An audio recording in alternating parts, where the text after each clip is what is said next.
It's a whole like around here thing. What length lines will you be using? 22s. 23s mostly. I ride 24-meter lines. 24-meter lines. I think 22. I'm going to try 24 this event. 22 or 24-meter lines. What specific training routines or techniques do you incorporate into your preparation? It's a lot of mental work and like the ability to stay in and out of like control of your mind. You have to be prepared mentally, you know, when I don't think about what I'm gonna do.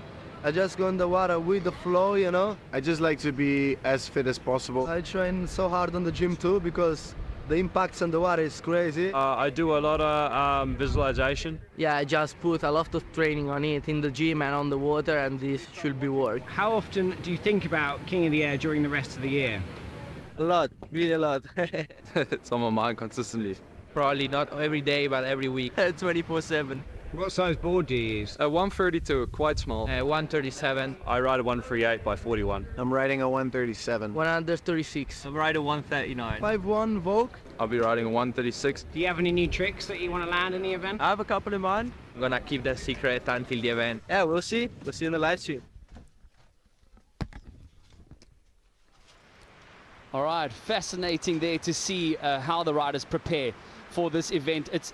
I'll just say it's becoming more and more technical as well. The guys are really narrowing down the margins of the board size, kite size, bridles on the kite dimensions, kite profile, etc., etc. The guys this year are really talking a lot of anticipation for how the equipment and the evolution of the equipment in the coming years is just going to push the sport to a whole new level. 100%. I mean, it is the fastest growing water sport that we're talking about, kiteboarding. I mean, if you've never done it before, definitely get started with your first lesson. And yeah, the youngest kite surfer is 3 years old, and I keep saying it, the oldest is over 80 years old, so no excuses. Go get your first lesson and get a taste of freedom and flying high through the sky. And like you said, Colin, the sport is getting more and more professional, more and more advanced, and the riders and the brands, they're collaborating to break that 40-meter barrier. That means developing kites that are lighter, stiffer, new materials. A lot is going into it. And obviously, like I said, the riders are training harder than ever before. I think we've got some of the fittest athletes here. So yeah, pushing for the next level. What are you most excited to see today? What is your expectation? We've been outside. How's your feeling for the event for today? Well, as someone who's been out there many a time in this event and a podium finishes, 2 podium finishes as well. Yeah, I mean, the stronger the conditions, the higher the jumps, the more extreme they can go. So I think the conditions is what I'm most excited about, because we need that to go massive. And let's see who's going to make the most of those. No, absolutely. Making the most of the conditions as they are given to you. So let's take a quick seat back again and take a look at the trick expectations. Tricks which just blew through the roof, stormed onto the scene last year with doubles and etc. It was just an incredible explosion of maneuvers. So let's sit back and take a look at the trick expectations for the 2023 Red Bull King of the Air.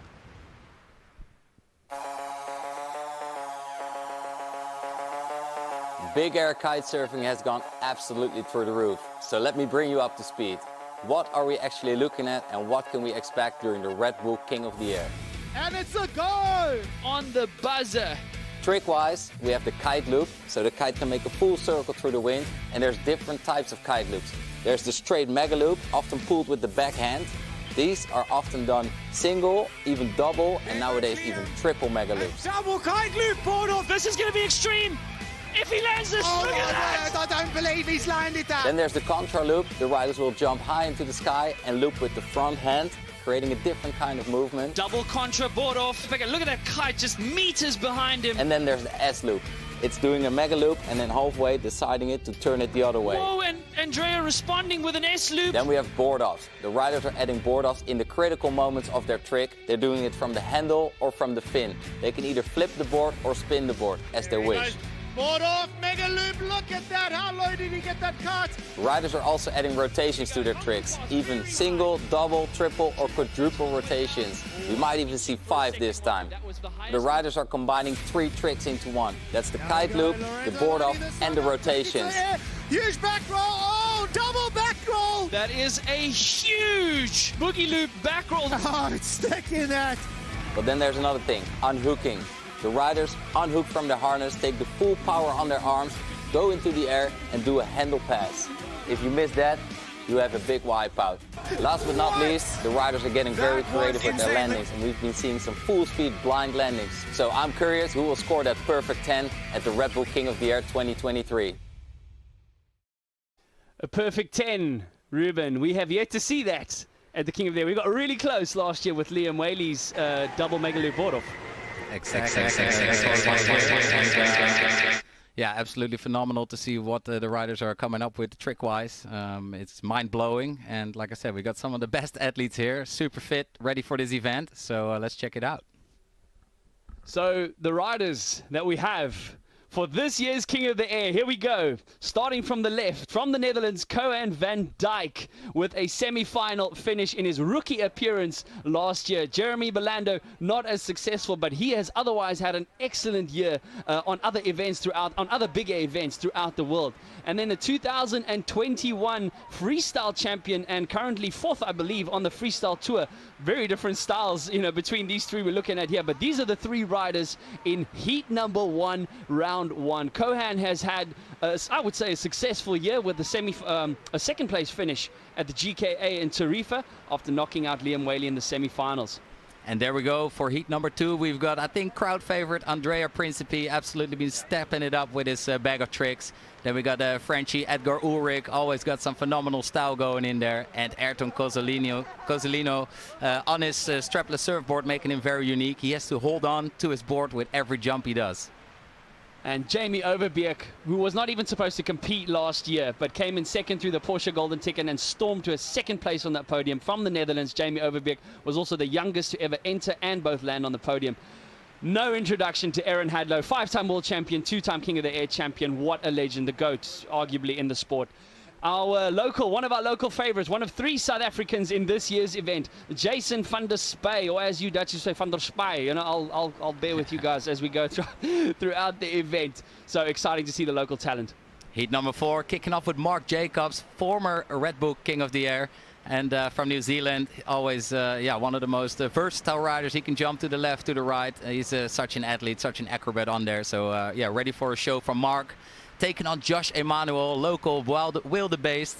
He is one of the most powerful riders on this on the scene. He always sends it to the next level. And then we've got Baby Shark, who is definitely a newcomer, a talent from Brazil, showing some phenomenal technical tricks. And this is also, I mean, every heat can almost be a final already. Yeah. And this is only round 1. Oh, yeah. Heat number 5, we see from Colombia, Beto Gomez, a rookie from last year, second King of the Air appearance, storming onto the big air scene with a solid semi-final finish last year. And then Giel Vlucht, a 3rd King of the Air appearance from him, the Viking from Tarifa, but his nationality is from the Netherlands or Holland. So the Viking, great to have him back here. Luca Cerruti, another local favorite who's been storming it on the international tour, so great to have him in the mix. And then the King of the Air title defender, Lorenzo Casati. He just got a new kite sponsor with Harlem. And we're very curious to see how he's going to change his game and take it to the next level. Timo Boersma is from the Netherlands. And then another Dutchie, Steinmühl, also another phenomenal heat. So good luck to these guys. All right. No, so that is our rider matchup for the event. I mean, like you said, Ruben, almost every heat we're starting with a final. There is so much talent. I don't think we've ever seen this much talent at King of the Air. But now we have Lewis, who's in the water for us, to give us an update on the live conditions of what's happening down there. Lewis, what's happening down there, bro? Well, guys, I have the absolute luxury of talking to you out on the water. This really takes me back, guys. I'm on I've got way too meters, and I really feel good power here. This is a good first round for these riders. They'll be looking to line up these waves here, and the best ones will have no problems taking off these big ones here and throwing some big loops like this. This is what the riders want, and we have got to have some epic action today. The feeling is great on the water, I can tell you. I'm powered on my 9. Wow. I almost feel like I want to be riding out there, guys. Back to you in the studio. Wow, Lewis, great to hear you're out there, and great to see that you got a taste of the wild conditions out there. The conditions are absolutely building. So, what trick would you go for, Lewis? I can still hear you. Sorry, what was the question? Which trick would you like to see? Oh, what do I want to see today? I'm really keen to see the double loop. I think there's going to be enough wind, but I don't know. I just want to see big kite loops with a kite level. I want to see aggression. There's enough power here. Look, I can barely walk back with this 9 now. This is a dream win for these riders. Oh, I want to be out there so bad. And what happens if you pull onto the bar? Will you fly away? Well, look, I'll show you. If I run into the wind and pull. Oh, Woo. Oh, that's a stiff breeze. How many knots do you reckon? How many knots do you reckon is there now, Lewis? There's 35 knots here, guys, for sure. I can really feel like I wonder what's going through his mind. nice. Thank you so much, Lewis. And yeah, that is plenty of power for some wild action today. Of course. Oh, that is incredible. Oh no, what an epic shot there, Lewis, our commentator, and 2018 third place finisher at the King of the Air. You guys, no strangers to this event. Actually, absolute legends, the both of you in this event. So Lewis giving you guys there just a small taste of the conditions that we're having for today. You can see the waves that are building up in the front, indicating that we are pretty much on high tide. We've got good kickers this year. Last year the kickers were a little bit challenging, but this year we have some epic swells rolling in. But here we are about to roll into heat number 1, round number 1. Wow, guys, strap in. And again, those of you joining us, welcome to the 2023 Red Bull King of the Air. Koen van Dijk from the Netherlands, who stormed into this King of the Air event last year, and Jeremy Berlando having a really good year overseas, winner of the full power Tarifa with Lucas Cerruti in 2nd place. Ruben, what do you know about Arthur? Arthur is a Frenchie. He's a freestyle champion. He's also transferred to Big Air, so doing multiple disciplines. Just got so much talent in there, and definitely a bit of competition experience as well. So this is a wild heat to kick things off with. And look at this beautiful scenery here with the Table Mountain. And this is yeah, the start of heat number 1. And this is the Red Bull King of the Air 2023 kicking things off here. Alrighty, in the yellow vest is Arthur Gilbert from France. There we go, the King of the Air 2023 is underway with our first trick from the Frenchman. That looked like a contra loop there. 100%. And the way this works, we got a flag out system in round number 1. So after 8 minutes, the rider with the lowest scores will actually get flagged out and has to leave the contest area. The 2 remaining riders will get to battle for the first place in round number 1, and they can advance straight to round number 3. And here we see Koen van Dijk with his signature mega loop board off back roll and an added rotation. Very, very stylish. And through your screen, Jeremy Berlando there. His left hand's on the bar, so I'm assuming that was a mega loop late back roll with the board off. Landing it nice in a toe side position. The judges were emphasizing how important the landings are going to be this year. So on the left-hand side of your upper left-hand side of your screen is how much time is left in this first portion of the heat. We will explain the flag out system further, but the point is each of these 3 riders do have a chance to compete again. This is just for the seeding purposes, who gets to go straight through to round number 3, and then the remaining 2 riders will have to battle it out through round number 2. So we are waiting for those first few scores to drop. But as Lewis said, a good decent amount of wind, Ruben. So what kind of tricks do you think these guys are going to pull out? Exactly. I mean, every year for the King of the Air, we have a waiting period to wait for the perfect conditions. And as you can see here, we've got some beautiful kickers. The riders are nicely powered up. I mean, we always want more wind. We always want bigger waves. But this is what we got here today. Mother Nature blessing us with some epic conditions. Lots of spectators already came down to the beach to see the action live. And yeah, it's just great to be here. I was just on the beach. Great atmosphere going down. All the riders are really fired up to give it their all. So yeah, this is going to be wild. There we go. Massive mega loop board off there. Late back roll. Such a control from Jeremy Berlando. Always so steezy with his legs straightened out throughout the rotations as well. Yeah, the riders, like I said, do 3 tricks in one. They're looping the kite, they're doing the board off, and they're spinning. So there's a lot going on. Epic boogie loop. I think it was the first boogie loop of the day there by Koen van Dijk. You can see they're in the blue vest. Oh, this is just one trick after the next. Contra loop board off with a late back roll. There from Arthur Gilbert. Oh, some skill there. 2 different, very different styles of riding. Arthur Gilbert on the freestyle tour, very talented freestyle rider, winning the GKA at Coipe in Brazil. Koen van Dijk stalling on the loop. Mega loop late back roll board off with I think that was a tic tac. Yeah, board 360, board spin. Awesome to see the riders sometimes doing the board from the fin, sometimes from the handle. They're flipping it around once, twice, even 3 times. So yeah, there's a lot to look at, and hopefully they can land it all smooth, because just so much is happening in the air. The riders spend about between 5 and 10 seconds in the air, I would say, and they're just pulling off some amazing tricks. If they drop their board, like if the board slips out of their hand, then it will cost them some valuable time to get back to their board. And what we are actually looking at until the break is for the 2 highest scores to be on the board, because that's what the riders or the judges are going to be looking at for the first flag out. Jeremy Rolando there, just eyeing out that kicker towards Robben Island. There he throws down the hammer. Oh, he wanted to do it. You'll see the guys, they'll hang back a little bit, hang back. Timing on the kickers here is a vital element to one's performance here at the King of the Air. We saw Jesse Richmond capitalize on that in 2020, I believe, when he took the crown, just making work of those kickers that were tightly up against each other. But Jeremy Rolando there from Italy, oh, great shot there from the drone. And here you can see it nicely. Jumping is all about building up as much tension between you and the kite as possible. So the more speed you have, the more tension you can edge against it. And the riders are always looking far ahead to spot their best kicker. Here we got a nice replay from Arthur Gilbert jumping to the inside. So that's also something the judges are looking at for the overall impression score, which is a score that gets added at the end of each heat. Each rider will get an overall impression score to complement their 3 best scoring moves, and that will make up their final score for the heat, and that will determine if they will advance or not. So these points are out of 10 for those of you looking up on the top left-hand side of your screen. There you can see Cohen van Dijk, Arthur Gilbert, back to him. Contra loop, board off, grabbing the board by the tail and then retrieving it on the handle. Plenty of time as he comes down and sticks a nice clean landing for the conditions and for round 1. Solid move there by him.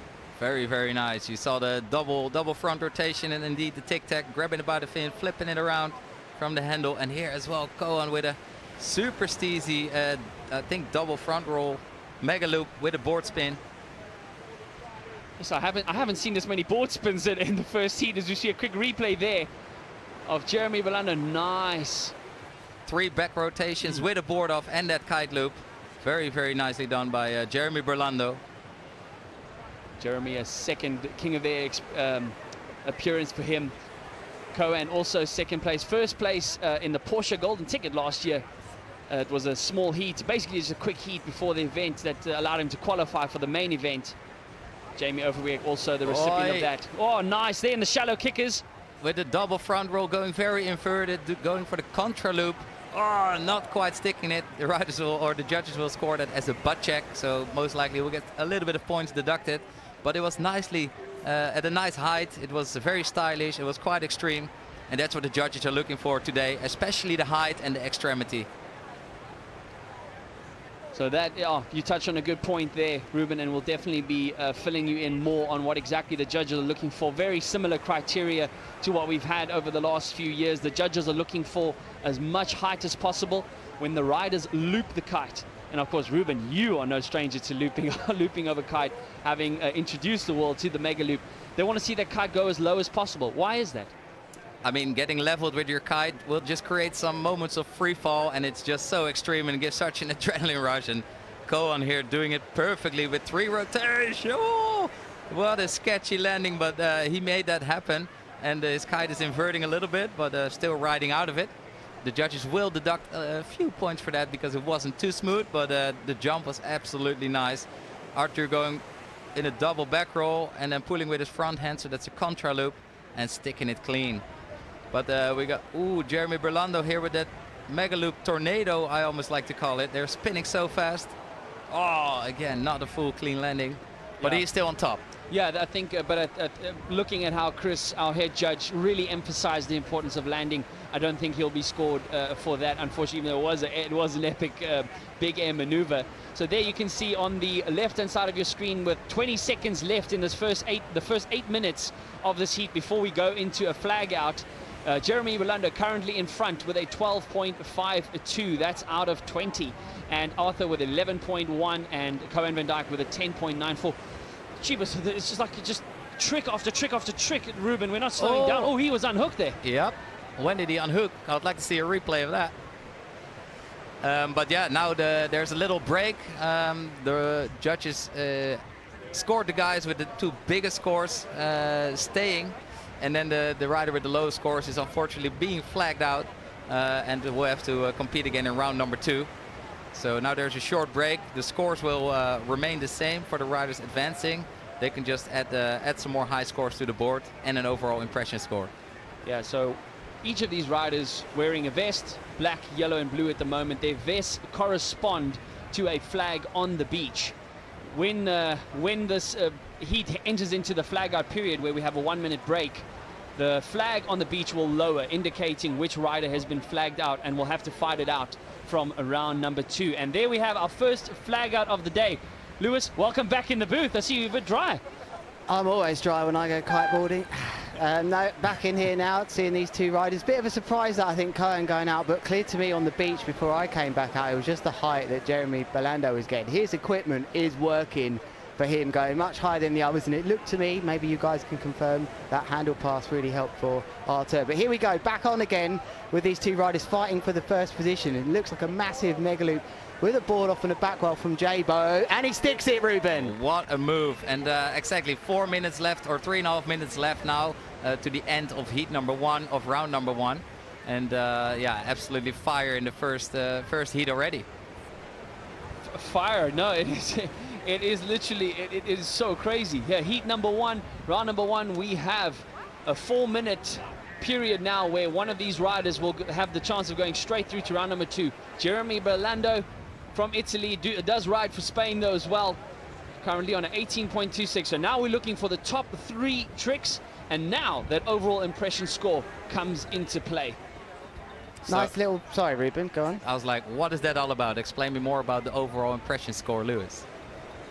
Well, thank you, Ruben. It's a difficult one. I will get back to you, Ruben, here as we see this boogie loop with a mega loop, look like a tic-tac in there, a board flip actually from Artur Gilbert. He really is a man of all disciplines, isn't he? Going straight into a bailout then for Belando. Yes, we are not in heat number 6, to remind you. It's round 1, heat number 1. You haven't just missed anything. Ruben, the impression score, or the variety score as we used to call it, it's open. It's for the riders to really show their creativity and not just do the same trick over and over. Does that explain it to you? 100%. Overall impression score, variety score, to keep it interesting, I think is really good.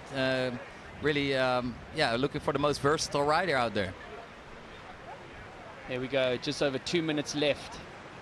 Look at the speed he's picking up, and then, oh, nicely timed with that kicker. Jeremy Belando going for a double front roll contra loop board off and an added rotation and sticking it clean. This man. That's going to help his variety score, Ruben. I mean, he wasn't at the critical stage of looping there, but you can't with that move in this wind. It's 25 knots, maybe a few gusts of 30. You can't bang that in low. It's going to stall and you're not going to get the tension. But we see a back roll, mega loop. Oh, he looked like he went for a board. What happened there, Ruben? Something happened there, I think. Maybe looking for a board off at the end, but got a yank. Yeah, he got a yank. Quite a bit of power throughout that loop, and he got pulled off balance, so he couldn't complete the trick that he initially was going for. And then it's better to abort and still land safely. And that is something of the biggest risk here in Cape Town when they're riding out full speed, looking far ahead, hopping over the waves, trying to pick out the biggest wave. They just want to time it well. If the wave just closes when you want to take off, that can be an ankle breaker. Ankle breaker, and obviously a lot of yeah. Speaking from experience, Ruben. Yep. Yeah. So there, Jeremy Belando currently in first place with 1 minute left in heat number 1. Again, another warm and windy welcome to all of you from around the world joining us for the 2023 Redbull King of the Air. We have 18 of the world's biggest and best big air riders as we see Jeremy, much better timing this time with a mega loop, late back roll, board off. His kite pretty much horizontal. That's going to score big. He already has a 6.32. Are we going to see the first 7? I think so. That for me was so controlled. No rush to get the board back on. Loads of height, double front rotation. He knew that was good. A replay would be good. No, seriously, that was some perfect skill from Jeremy Belando. They're getting incredible height. And here's Artur Gilbert with his answer to that trick. Also with a triple, quadruple front roll contra loop, but just butt checking it hard. Took it. He'll get something for that, but it won't be super clean. 10 seconds remain of this heat. For me, Jeremy Belando has waltzed his way into round 3. Arthur will go into round 2, but he will get a better seeding. He will go against someone that finished 3rd, if that's any consolation. But looks like J-Bo's got this one wrapped up, boys. Exactly. Still waiting for the overall impression score to be added to confirm that. But yeah, like Lewis said, the riders who get knocked out in the first round, they will get another chance in round number 2.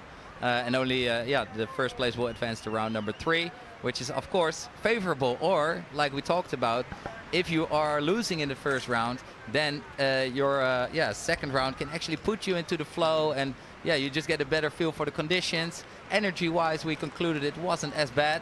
But let's look at some highlights here from this heat. Jeremy Berlando, and here we got Arthur Gilbert going in a very nice rotation. Bit out of control there. Good timing off the kick there by Arthur with a contra-loop board off. 1, 2, 3 rotations on the way down earlier in the heat. This guy's just come from Brazil, by the way, winning a freestyle event. That's how multi-talented he is. We don't see that as much these days. Of course, we had Aaron Hadlow migrate or continue with big air as he was freestyle world champion as well. But we don't see so many of them who are currently active in that discipline. But he looks to me like he's been training there, Colin. And I think that was a surprise maybe to see Cohen get kicked out in 3rd place there. What do you think, guys? But what is freestyle? You keep talking about freestyle, but I don't know what it is.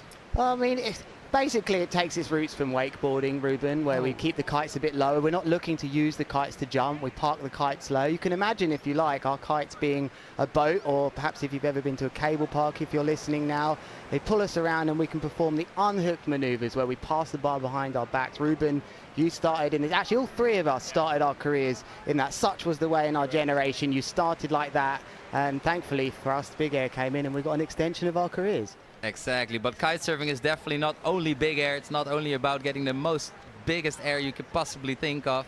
It's also about wave riding, snow kiting, even speed riding, slalom racing, foiling. It's just so diverse, and there's something there for everyone's pace. So Jeremy Belando there taking the win on that heat. No, interesting conversation, Jen. So much variety in the sport, and I think that also makes it special. It's not just the same thing. You can choose to do waves, freestyle, big air. We've got foiling now as well, hydrofoil now as well. But wow, back to the action again. I think we're like a little bit rushed here. All right, we've got less than 30 seconds to the start of round 1, heat number 2. 3rd place finisher from last year's King of the Air and current big air world champion Andrea Principi from Italy up against Ergar and Ayrton. Ayrton looks pretty scary to me. I feel like he's looking at me in the live stream. But he's like, you want to take me on? Be careful what you say, Louis. Yeah, I'm pretty scared by that. And I think these conditions are going to be great for him. He's been going massive. And let's remind you all at home, he's riding a surfboard with no straps. Now just try and imagine how difficult that is to jump 1 foot, let alone the heights we're going to see. This is going to be a good one, guys. We heard the buzzer go outside, and so that is the start of heat number 2. Ayrton, strapless, no straps on his board. Mega loop, late back roll there, nice. Oh, that's a great opening maneuver. He makes it look so easy. This guy's been training. See, the other riders, they have straps on their board. Ayrton will have to, hold his board throughout the whole jump whilst looping and steering the kite with 1 hand. And here we've got Edgar Ulrich with his style. Look at that. I don't fancy this landing. He's controlled that well. He's fixed it. Yeah, he just looked a bit out of sorts on the way up to me. I think that was well anticipated, Lewis. But there goes Ayrton again. 2nd trick already. That looked, oh man, if we can get a replay of that, that'll be amazing. It looked like he had for a board flip there with a mega loop, but there's Andrea Principi in the blue vest in front of you. The scores are going to drop quickly as Ayrton has quickly gone to work here, Lewis. He has, but this man is staying patient. That's a big deal. What has happened here? We've missed a crucial crash here. Is he tied up here? There's been a crash between these two, I think. Are there lines around them? All 3 duotone riders. Just to remind you, Slingshot taking the win in that first heat. This will be 1 duotone rider making his way through. That looked like they got a bit close, but here goes the current world champion. Sets himself up for a delayed front roll on that boogie loop. 3 forward rotations, shall I say, with the mega loop. He's just taking it easy and taking it calm. He's definitely the favorite here, I think, Ruben, at this event. I mean, Andrea's just been pushing it. Here's Ayrton, a nice replay. See how he kicks that board into the wind, then he grabs onto it, and he steers that kite with 1 hand, tries to control it, and then just before the landing, he sticks it underneath. The wave just caught him on the landing. I think that is an exceptional talking point there, gents. where you can have everything under control, but what do you do when that wave is beneath your feet and you're trying to land the trick? Yep, the challenging conditions, and yeah, you cannot predict everything. Sometimes the wave closes on you, sometimes you land on a wave or a chop, and it can really throw you off balance, but not Andrea Principi here, taking it to the skies with his signature contra loop, double forward rotation board off. Nice angle, that one, guys. We're on board out here now with our drone pilot. Gone are the days where we had to pay for real helicopters, and probably would have been a bit dangerous, I think, Ruben, with those out there. But here's this great shot then. Look at that wave. He's going to line up off it. Oh no, he's just calming things down a bit, Cozzolino. So it looked like there was a bit of interference to me early on in this one. He's currently in third, Ayrton, but Principi now. Let's just remind you about him, the rider in the blue rash vest. He's taken the world by storm. He has won the Red Bull Mega Loop earlier on this year. He has won the World Big Air Tour, which is the once-off in Tarifa. Actually, no, there were 2 events this year. He's one of the best guys, or if not the best. Here he is. Can he land this cleanly? Yep, for sure. He almost lands everything cleanly. He's got so much control, and he can put in so many rotations. He's got the biggest bag of tricks, I'd say. He also does triple mega loops, which he takes a little bit of a smaller kite for. Some riders are even doing double mega loops, but this guy is just pushing it to the triple, which can be extreme if it's really leveled and it really yanks him. But we're gonna need some more wind for that. And like you said, he won the Red Bull Mega Loop earlier this year, and he showed some phenomenal skills in the Dutch weather as well. Statistically, coming into this year's event, he is well in front. You know, Lewis, I so enjoyed those stats that you showed from last year. As we see Edgar Ulrich again in his first round in the black vest, same as the year before. Currently in second place, so we have 4.5 minutes left in this heat number 2. Top 2 scores. Sorry, Colin. Waves just deserting the riders for now, and this really tests their experience of where they can position themselves around the box. It was high tide recently, which makes it difficult. We've just missed something there, it seems, from Edgar, but he's landed it well. He seems to have found a way. But this is crunch time for these riders. Andrea Principi looking like he's in the control seat at the moment, but there's still enough time for these other riders to stick 2 big ones in there. Ayrton now with 2 trick scores on the board. And this is Cape Town, South Africa, but you do see the riders wear a thick wetsuit. That's because the water is fairly cold here. How was it out there, Lewis? Were you cold? I wasn't cold at all. Oh, and no, Ayrton's going to lose the board. This is going to cost him some time here, guys. I was warm, Ruben, no probs. I'm from the UK.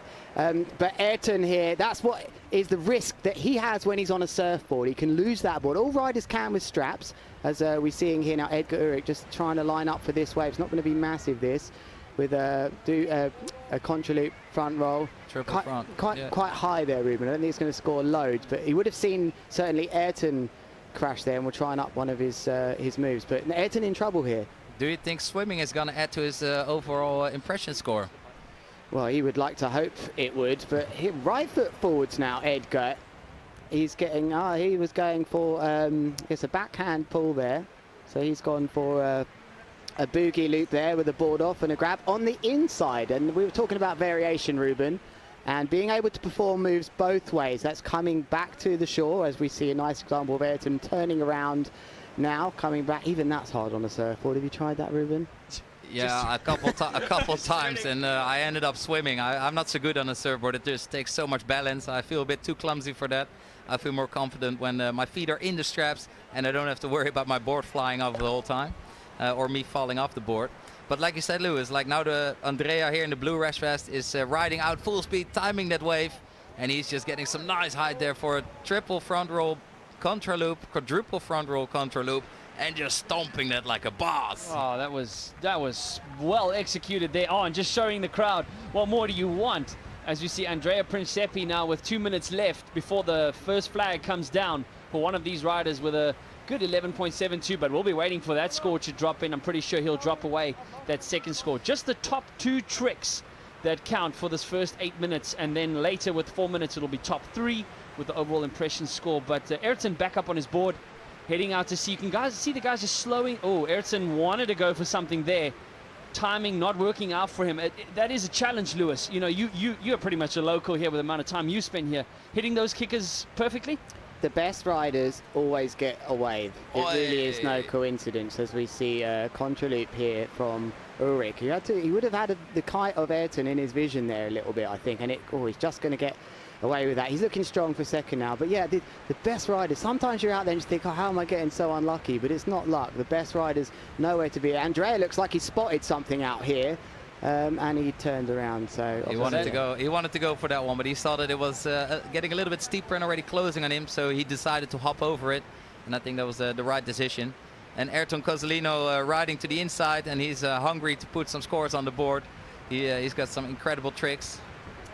To remind you then, so it's just 2 tricks that will score for these riders. It's a maximum of 20 they can score to start with. You're not going to see huge 8s and 9s just yet because the wind speed isn't super strong yet. The windier it is, the higher we go as kiteboarders. But here's Ayrton Cozzolino trying to line up one of these waves. And again, they just didn't work so well for him that way.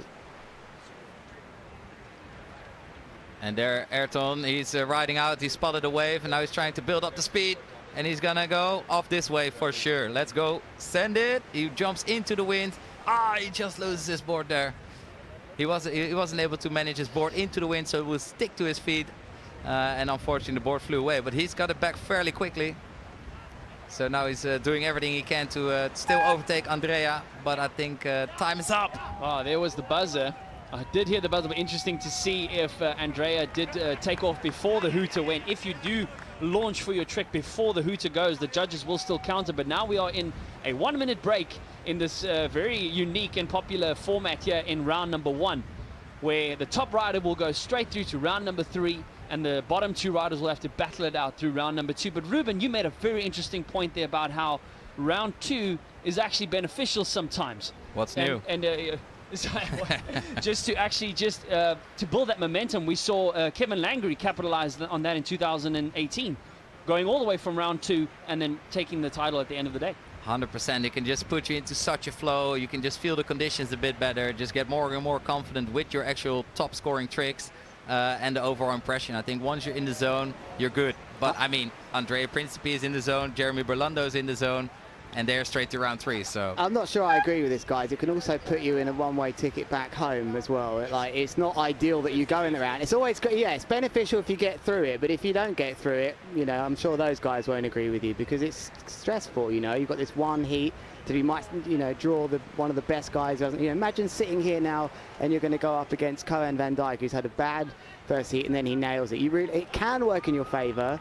If you do well, but here we should get back to the action because this is closer than I thought it was, and it's was that unhooking here for Edgar. So Edgar managed to sneak into the top 2 there. For a second I thought it was Ayrton, but it looks like Ayrton was way off, so he liked that move. I'd love to see a replay on this. We've requested it, don't you worry, but back to the action. Here we have a quick replay now. Amazing. Edgar, what did he do? Kung Fu pass. Nice First of the 2023, and a nice, with a lot of height, down loop on the way down, and securing a sweet. Oh, you like that one, boys. Yep. Lewis, you like that one. Ruben brought this one to the fore, I believe. Ruben, you came up with this one a long time ago. Going right, going into the wind. I find it easier going back with my kite for that sort of move, but that was a good demonstration of that move. Lots of strength. And Andrea Principe jumping off the wave, perfectly timed, not getting the height and timing he would like to. Was that a double board off that I saw there? A double BO. Double BO. Andrea currently in first place. So now just over 2.5 minutes left. And so now we have the top 3 scores for these riders, as well as a 4th overall impression score, which you guys will see at the end of the heat. Again, a warm and windy welcome. Strap into your seats to see the world's biggest and most prestigious kiteboarding event go underway here at Kite Beach, the kite surfing mecca of the world. Andrea Principe, current world champion, kite nice and low, not throwing down the hammer yet, but again, Lewis, as you mentioned before, swell's just disappearing on him. He looks calm about things though, and if you have just noticed back at home, you'll see an extra score coming up on their scores now. There's 3 columns there that you can look at, which will count towards a total score of 30 at the moment, but this was the move on the inside. I don't believe it! Oh my goodness! Mega Loop KGB! Yes! Is he going to stick it? Oh my word, this is going to be a huge score, and you can see the reaction of that rider. Aaron Hadlow brought this one into the table, into finals, as we see Principe go through the gears here, but that has to be huge, Ruben. There's only a handful of people, literally on my hand, I can count, that can do that in the world. And to do that in your first heat, bang straight off to unhook. I was going to explain a little bit more about the Kung Fu handle pass, which we saw earlier from Edgar. And now he just performs it with a mega loop, a back roll, then unhooks midair and passes that bar behind his back. If he would have missed that, he would have slammed straight on his back into the water from crazy heights. It has to be 8s for me, at least. Well, it depends on the height as well. So the judges are Don't looking. care. We haven't seen. I also don't care. After trying to be politically correct here to the judges. But Edgar Ulrich, the 3rd rider in King of the Air history to pull off a Mega Loop KGB, landed. Aaron Hadler was obviously the first one when he took his title in 2015 and then later 16. And then Liam Whaley also with a Mega Loop KGB. And now Edgar Ulrich from France. Well, boys, it's good to see that move back in the mix. Especially with these conditions. I think it's the perfect trick for these conditions. 100%. I was hoping we were going to see Mega Loop handle pass at this year's Red Bull King of the Air, and we haven't even started it with heat number 3. It's heat number 2 in round 1, and Edgar Ulrich is already stepping it up. 0.5 separating these two then, and the way I look at it, the variation score has to be heavily in the favour of Edgar with that move. You know, that was unbelievable. He knew he had to go all for broke, and what is he going to come up with next? It's a contra loop. Is he going to take? No chance. Got bombed out there. But either way, if this stays like this, 0.5 separate, I think the extra variation score. Oh, here we go. Yeah, double whammy. No, I did see Andrea train some double handle pass as well, and this was a single handle pass with a rotation, and I think this is going to save his bum on the overall impression score. I don't know. It's tight. I don't think he had loads of height. Our head judge did say if you're going to go for handle passes, it's got to be Jesse Richmond style. But wow, what a breathtaking heat there, and that is the end of heat number 2. Like Lewis, this is going to be a fascinating example to see how much the variety score will play a part in the final result. I agree, and I think that was really sensible riding. So here are some of the moves of the heat so far, but that last handle pass was a very sensible riding from Andrea Principi. That's a rider 100%. That's completely in touch with the scoring. I mean, I love how versatile Edgar Ulrich is, jumping to the left, jumping to the right, getting his rotations dialed in. And I mean, of course, also Andrea. But one thing I have to say about Andrea is like his kite angle is a little bit off. Oh, and here we go again with a Mega Loop. Mega Loop KGB was phenomenal. I think it has to be in his favour with the variation scoring. That wasn't a small one, that was a big one. But that slow replay, I'd love to have that replay one more time if we can of that Mega Loop KGB in super slow-mo, because we can see the strength of a rider to perform that move, connected physically to the kite with a harness, and then coming out, physically removing themselves out of the bar. We spoke about freestyle earlier, Ruben. He combined freestyle, passing the bar behind his back in that big air move, which for me is something that I dream of. It's special to be able to do that. It takes a lot of skill. So there is Ayrton, didn't have the heat of his life, has to be said, but he's still in this thing. But he is the only rider, strapless surfboard, making it to the King of the Air. And like you predicted, Lewis, the overall impression score really put Edgar Ulrich in first place. Big upset for Andrea Principi there, who is on top of his game, who's got his mindset at the crown. And he will have to fight again in round number 2. 0.2, lads. 0.02, lads. A 0.02 separating these two. Right, Edgar Ulrich throwing probably the first upset of the day. Andrea, much expected from him in this year's event. He will have a chance to claw back in round number 2, but look at this. That score highlighted in red on the lower part of your screen, that is the overall impression score. About 0.52 separating them on the variety score, and a 0.02. I think this is the closest we've ever seen at the King of the Air, separating these riders. We spoke, guys, about not wanting to go through round 2 right now. Guess who's up against each other here? Andrea Principi against Coan van Dijk. Do you think those two are happy to be in round 2? Fair point, Lewis. Fair point in this scenario. But you might as well make the most of it. We don't have much time on our hands as we head straight into heat number 3. Jamie Overbeek, second place finisher from last year's King of the Air event, who wasn't even supposed to be competing. I'll let you introduce Aaron. Lewis, just for you, my man. Aaron Hadlow from the UK is going to be our next Prime Minister, I've heard. And that says it all. And you can introduce your fellow South African. And my fellow South African. Jason van der Spey had the privilege of competing and riding with him for many, many years. Exciting to see what he has in store for us. But there we go. First trick of heat number 3. Aaron Hadlow, Mega Loop board off. Look, I couldn't see if that was the left hand or right hand there, boys. You're welcome to correct me. Was a boogie loop board off from the man himself, the GOAT, Aaron Hadlow. He's probably ridden the most amount of competitions out of anyone in this event. 5 times world champion freestyle. 2 times Red Bull King of the Air. And let's see what he's got for us in this heat. Aaron Hadler will be in the black vest. Jamie Overbeek, who wasn't even supposed to be competing last year after Ayrton pulled out with a rib injury. But here we go with this talent, Jamie Overbeek from Holland.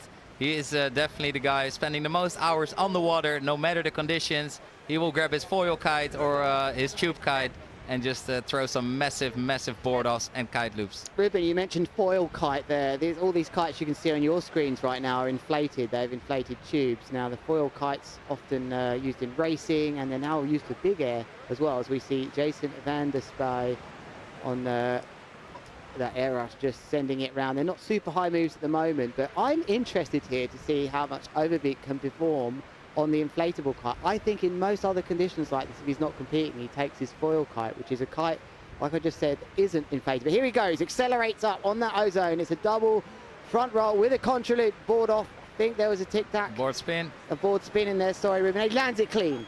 Of course, that's classic Jamie Overbeek style. And like Colin just mentioned, he was a rookie at last year's event, came second, so he's definitely hungry for the win there. He's been training all year. And yeah, Aaron Hadler stomping another trick on the board as well. It looked like he fell out of the sky almost for a brief second there, Lewis. That was a very drastic drop. That was what we call a caner in the business. But he took it. And here's Jason van der Spy with a double front roll board off contra loop. Not the height he was looking for. We also see the scores are not that high yet. So let's see if the riders can step it up a bit more. And I don't think we're going to see anything unhooked just yet, guys. But I'm not sure about Jamie Overbeek. He was into unhooking, but certainly Aaron Hadler and Jason van der Spy can unhook. So we might see that as we go on. But lovely view there from the drone. It's Aaron Hadler connects with that wave, and he's going to stick this one, yeah, all day long. He should be landing that. Oh, and riding out left foot forward as well. A lot of times the guys actually transition on the landing. Aaron continuing back out towards the iconic Robben Island. So also just a great display of continuation of momentum in the trick there. I really appreciated that. There in front of you, Jamie Overbeek spots the kicker. Good timing. Wow, scores on the loop. Mega loop, late back roll, tornado. Holding that board in the middle of the handle again, all the time in the world to get back underneath it. That should score comfortably within the 6-point range. He did not get the lowest kite angle on that, but great for round number 1 performance. 0.66 separates all of these riders at the moment. Now, up until that point, things looked pretty level to me, but with the last 2 moves, maybe the wind's picked up here, Ruben, as we see a nice maneuver from Jason van der Spy. I didn't see the full move there, but clearly the last 2 moves we saw on the screens looked like the highest scorers to me. Certainly Overbeek stepping it up there. Yeah, as the wind speeds increase, we will see consistently getting more and more height into their jumps, and the riders will build more confidence. Because with the more wind, you have more time in the air, and the riders can perform their tricks better and more extreme. And that's what we're here for during the Red Bull King of the Air 2023. I am super excited. You guys are all tuned into the live stream. Please share it with your friends and family so they can also enjoy this epic show right here. I'm Ruben Lenton here with Lewis Crathern and Colin Heckroot in the booth, bringing you all the action live from Cape Town, South Africa. Aaron turning around there, very interesting. He's seen something. I told you the best riders seem to get the waves. I'd like to see Aaron. He found a wave there. Has he got the height to impress the judges? He wants to kick out. His lowest score is a 4.58. Will that be enough? The other 2 scoring 2 6s off those last moves. So Aaron, not in trouble just yet, but needs a biggie in the next minute or so. I really appreciated that turning around suddenly there, Lewis, just to like know that there's a kicker behind him. I got to capitalize on it. But as we see Jamie delaying there, mega loop late, boogie loop there actually board off. Oh, not getting the board back underneath. That's the first proper crash, you know, that we've seen, other than Ayrton's where he couldn't get the board back on his feet, but uncharacteristically there from Jamie Overbeek. 100%. You see him hanging on to that board because he didn't want to lose valuable time body dragging back to his board. Yeah, because he just wants to keep stomping new tricks, and we hardly see him crash, so let's see how he recovers from that one. Yeah, good point there, Ruben. He kept holding on to the boards. In some cases, you see the riders throw the board downwind of them, but actually it's risky. Keeping anywhere close to that board, some of the riders wear helmets now. Making contact with the board when it's not on your feet can really provide lots of injury. So nice sets coming in here. Aaron Hadler will take it anyway. He gets closed out, but he hits it anyway with a mega loop tic-tac, I think. Board spin. Boogie loop A board tic off tac there. is from the fin, flipping it around to the handle. A board spin is when you just grab it by the handle. Aaron Hadlow was the very first rider to do the boogie loop board off here at the King of the Air back in 2018, also in round number 1. Oh, there we go, Without Jason a on the handle, spot. can I add? It was without a handle. Correct. He was in boots. Oh and no, they it's came and stopped for a closing. strap board. Oh, what a risk he took there on that takeoff there. The steepest of the waves. He could find the perfect timing for this mega loop. Laid back roll board off. Did he take it? Oh, he's crashed. No, I think he bombed out there, unfortunately for Aaron. He needed that big score to go on the boards because he's currently in that 3rd position. Just to remind you at home, right now this heat is split between 2 parts. You do not want to be on 3rd place when that timer hits 0. But this man, Jason van der Spy, currently leading. Maybe if you're Aaron Hadlow, you don't mind being in the 3rd position and you get another heat because I think that will just fire him up. He's such a competitive rider that if he loses, he will fire up twice as hard. So Ruben, you might want to take a look at the ladder as Lewis is now, just in case Aaron finds himself in a twist. But I love the cool debate we've got going here in the booth. Jamie Overbeek, front roll rotation, boogie loop board off. From the fin. From the fins, well observed, Ruben, and sticking it cleanly. Wow, that might just be enough to move him into 1st place. Because Jason van der Spy, if he gets a 1st place here, it'll be the first time he's moved past round number 2 in his 3rd King of the Air appearance. So Jamie really taking it there with just over 50 seconds on the clock before the first rider is flagged out. Yeah. Oh, it'll be interesting to see how that score drops and what it gives. But that was excellent stuff there from Jamie Overbeek. We got less than 45 minutes or seconds to go until the break in this heat. And then Seconds. Ruben, has it crossed your mind yet? Is Aaron Hadlow thinking of the Mega Loop KGB? Would that have gone through his head now? He needs a 6.37. He'll probably know that. Has it gone through his head? He needs a belter. I mean, the best moves are always going through his head, and he connects with this kicker, and let's see what he's got for us here. Mega Loop laid back roll board off, landing it clean. Not the lowest kite angle on that, though. I know it is challenging in the windy conditions as it is, but the judges do want to see you loop that kite low. Jamie's, for example, was definitely a higher and more aggressive. The head judge made a serious point about that in the meeting and said, listen, we want to see height and we want to see that kite as low as possible. And the riders who can adapt to what the wind is currently giving them, like you don't have the luxury of hitting a button and then getting the wind you want. Those are the guys who are going to go through. That's the beauty of the sport, Colin, and everyone listening. If you've wondered about kiteboarding, you've got to take it when it's there. Mother Nature's not there forever, and that's why it's so precious. And it should, it's not eternal, not forever. And today we've waited for these conditions on a 2-week window. We're about a 1/3 of the way in, I would say, of this window, and we have enough wind today and waves to start this thing off. We are within the period of riders being kicked out. Unfortunately, it's Aaron Hadlow with the yellow flag. So we have 1 minute for these riders to reset themselves and then see who can battle for the 1st and 2nd position. And it's fun to see that last year the rookies really took over from the old generation, with the podium being under 18. And here the oldest rider is 35 and the youngest is 17. So there's a big age gap, lots of different experiences. But I think the next generation, they've just got a different mindset, a new a set of eyes, and basically no fear. No fear. I mean, last year we had 8 rookies. All 8 of them are back to fight it again in this year's King of the Air. Jamie Overbeek, not the biggest of kickers, but he's going to use it anyway with 1, 2, 3, 4, 5 back rotations, mega loop there. Wow. Be great to get a replay of that. Wasn't tons of height, but I love the commitment of the rotations that he threw in there. That must throw you into a daisy, Lewis. The takeoff is what I'm interested to see again, because he's a master at taking off without waves, and he can equal the world record. Is still up for grabs. It's up for conversation whether you can jump bigger on waves or flat, and he's the one that shows. Just look at this takeoff. He didn't hit a wave there. He was almost flatboard Rayleigh style, but so controlled as he is forever. Puts on the board backwards, facing the wrong way. That was a belter of a landing. That's what I wanted to say. He puts on the board so fast just before the landing, and he, like I said, he's been putting in the most amount of hours on the water, so he's just so in tune with his gear, with his air awareness, with his body awareness. And here we see unhooking. Jason van der Spy unhooking. Kung Fu pass, both hands back on the bar, 2 rotations on the way down. Oh, he'll like that. That'll add to his variety score. He knows we are in the 2nd portion of this heat. So now the variety comes into play.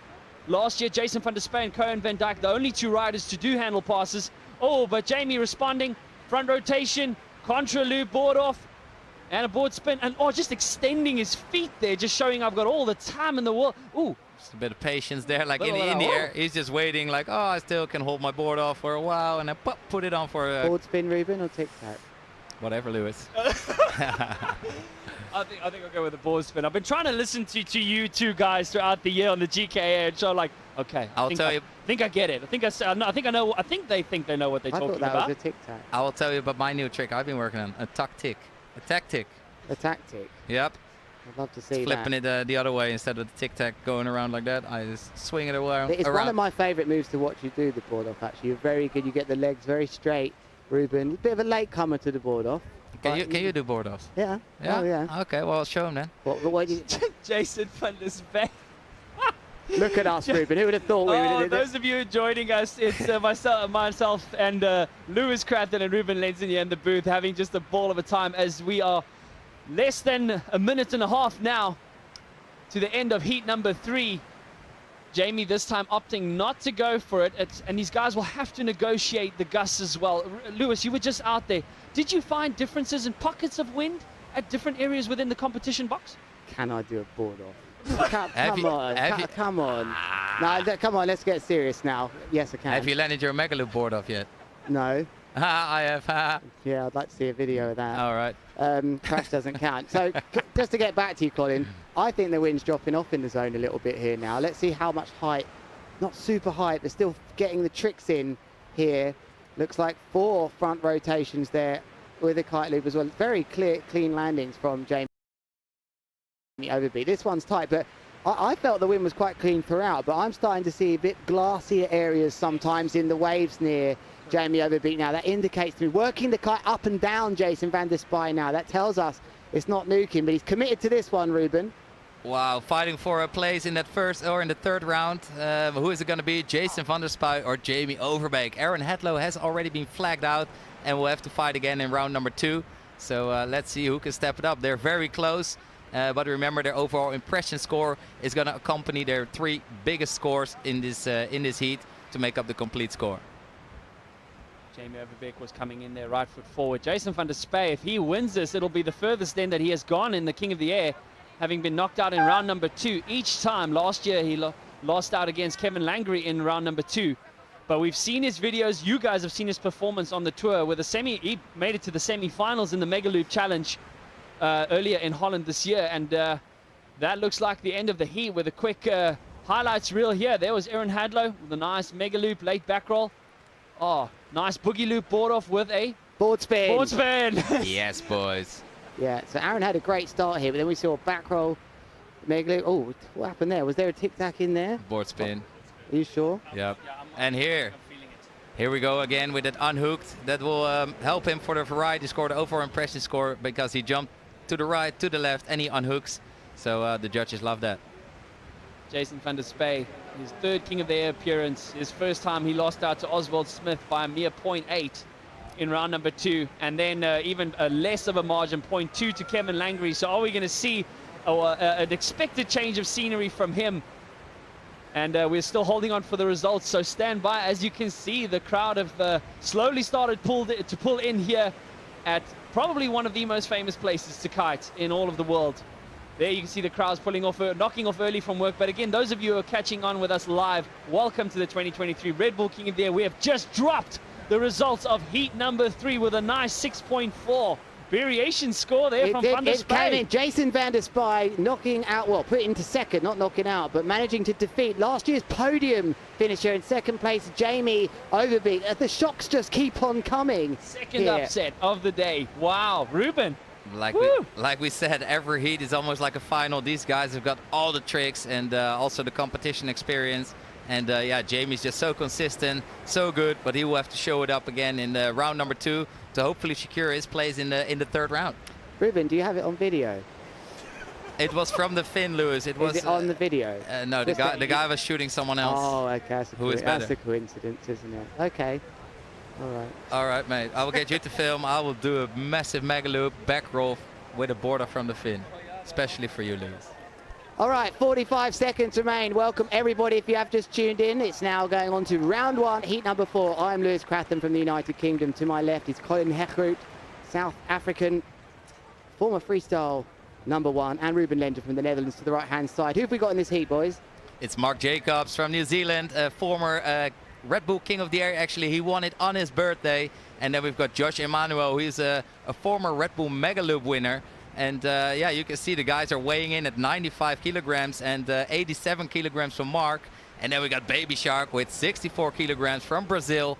And yeah, this heat is just phenomenal because they've got 3 different styles. And look at this epic scenery with the Table Mountain. We're spectators here on the 11th edition of the Red Bull King of the Air here in Cape Town, South Africa. Joshua Ferreira, a rookie at this year's event, a first-time King of the Air appearance for him. As we see Mark Jacobs opening up the scoreboard for us with a nice Mega Loop late back roll there. Oh, and here we go in the yellow vest, Joshua Ferreira from Brazil. They call him Baby Shark, so we refer to Joshua Ferreira as Baby Shark, so you don't get too confused. But this is a new talent on the scene. He's got some sponsors who got him out here, and he's just grateful for every moment of life and sending it to the moon. This man here, Joshua Emanuel, is the man that wants it to be 50 knots and strong. He'll be annoyed about this light wind. He's on a 10-meter kite, we can see there. He's on a core kite. The other 2 riders are on a north here, so it's north versus core. But here he goes then, Mark Jacobs, former winner of the event.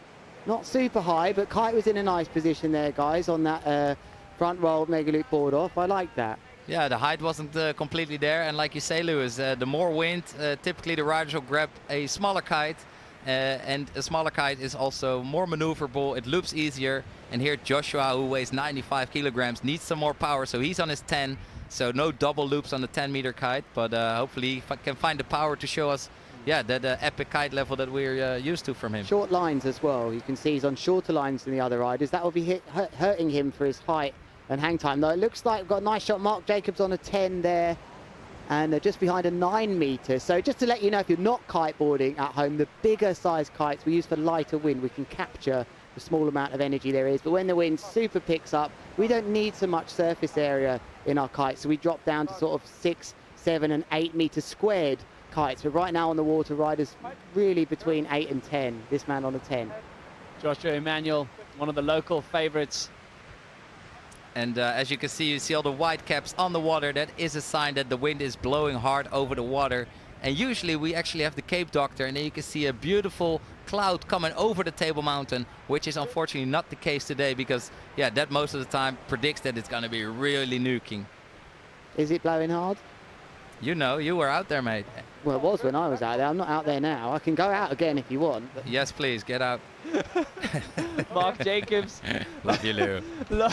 Opting for a loop there, but boys, as you were saying, just it looks like a little bit of a lull, bit of gaps in the wind. As we see our rookie here, Joshua's son, Ferreira. Nice timing. Ooh! Boogie loop board off there with so much style and control, and a nice horizontal angle with the kite there as well. He got his legs extended on that board off, just like you do, Ruben. Exactly. He got the legs pointing. That landing was outrageous. This is going to suit him right down to the ground. We talked about the weights of these riders here. He's one of the lighter riders, and that's handy if you're in these early rounds in lighter winds. I think that's going to be one of the big scorers so far. But here we go with Joshua Emanuel hunting. He's hunting. The spray is off the board. Can he line up with this wave? And will it be high enough for him to get a decent loop? It's a Mega Loop.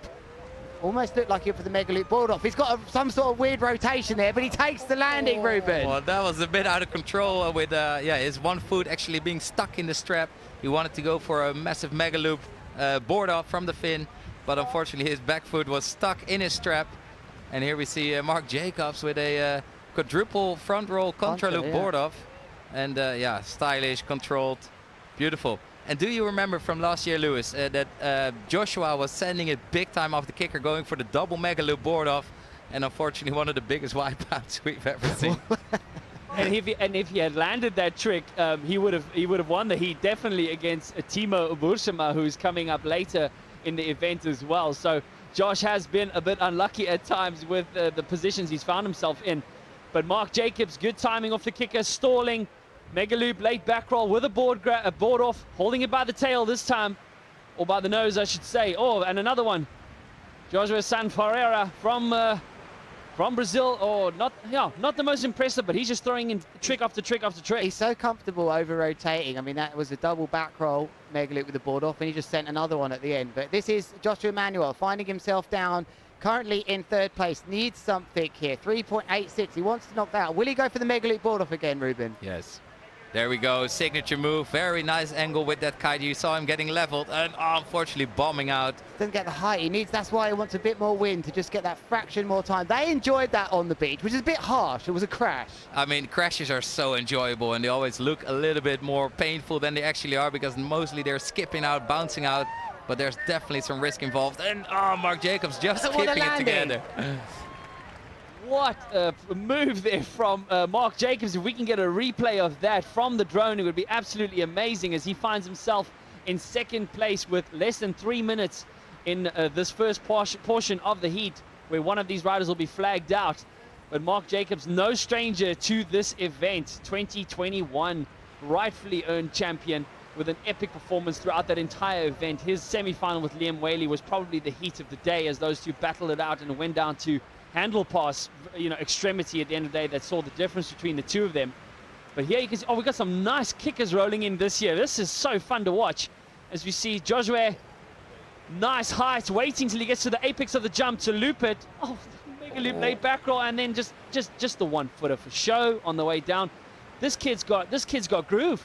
Yeah, he's definitely maturing now. Don't forget he knocked out Aaron Hadlow. I think that was in the quarterfinals at the World Championships in Tarifa, so he can deal with the big names. He's on one of the programs that North do. I think it's called the Next Gen, where they look after and try and get the young riders to be coached and doing better. But we've got 2 minutes left right now. He's in the lead by not loads, 0.3. Mark Jacobs we just saw checking in for the scores. But there's the mega loop board off, Ruben. From Joshua Emanuel with a nice kite angle and a great landing. I think the judges are going to love that. And like you say, I love it when brands spot the young talents and really help the rookies out to make some career out of this. And kitesurfing is the fastest growing water sport in the world. And obviously with great advertising possibilities on the kite, on the lycras, on the board. So definitely get involved if this suits your style. A minute and a half remaining. You see as the spectators still start pouring in here from all over town onto one of the most iconic kiteboarding destinations in the world. There you see Joshua and Josh Emanuel heading back in towards the beach. And Mark Jacobs being caught here on the drone. Just a nice little pop over the kicker there. It looks like he's eyeing. No, he's going to... Oh, it's good footage just to see how he turns around and says, nope, let me head back into the beach to wait for another kicker to appear. Timing is everything. Josh Emanuel in a nice position here because he can't... Joshua, Baby Shark behind him, can't send anything. He's probably turned around. But just to clarify that name of Baby Shark, it is a serious thing. His dad was called Shark, I believe. That's so correct. It's all very serious why he's called Baby Shark. He must have brother shark, friend shark. Oh, we have unhooked Kung Fu pass from Mark Jacobs, also one of the few to do it successfully throughout the years at this event. Oh, what was, I think I'm not sure at what time the timer has disappeared on the top left-hand corner. I'm pretty sure he was keeping an eye. There is a huge clock by the judging tower, so I'm pretty sure they would have been keeping an eye on that. Yep. To ensure that their moves are scored and not waste unnecessary tricks within the break period. Great grandmother shark. So I think they're having a... Granddad. We just could hear the horn for the flag out. And now we have a 1 minute break to see which rider actually scored lowest and gets flagged out. And who do you think it is, Colin?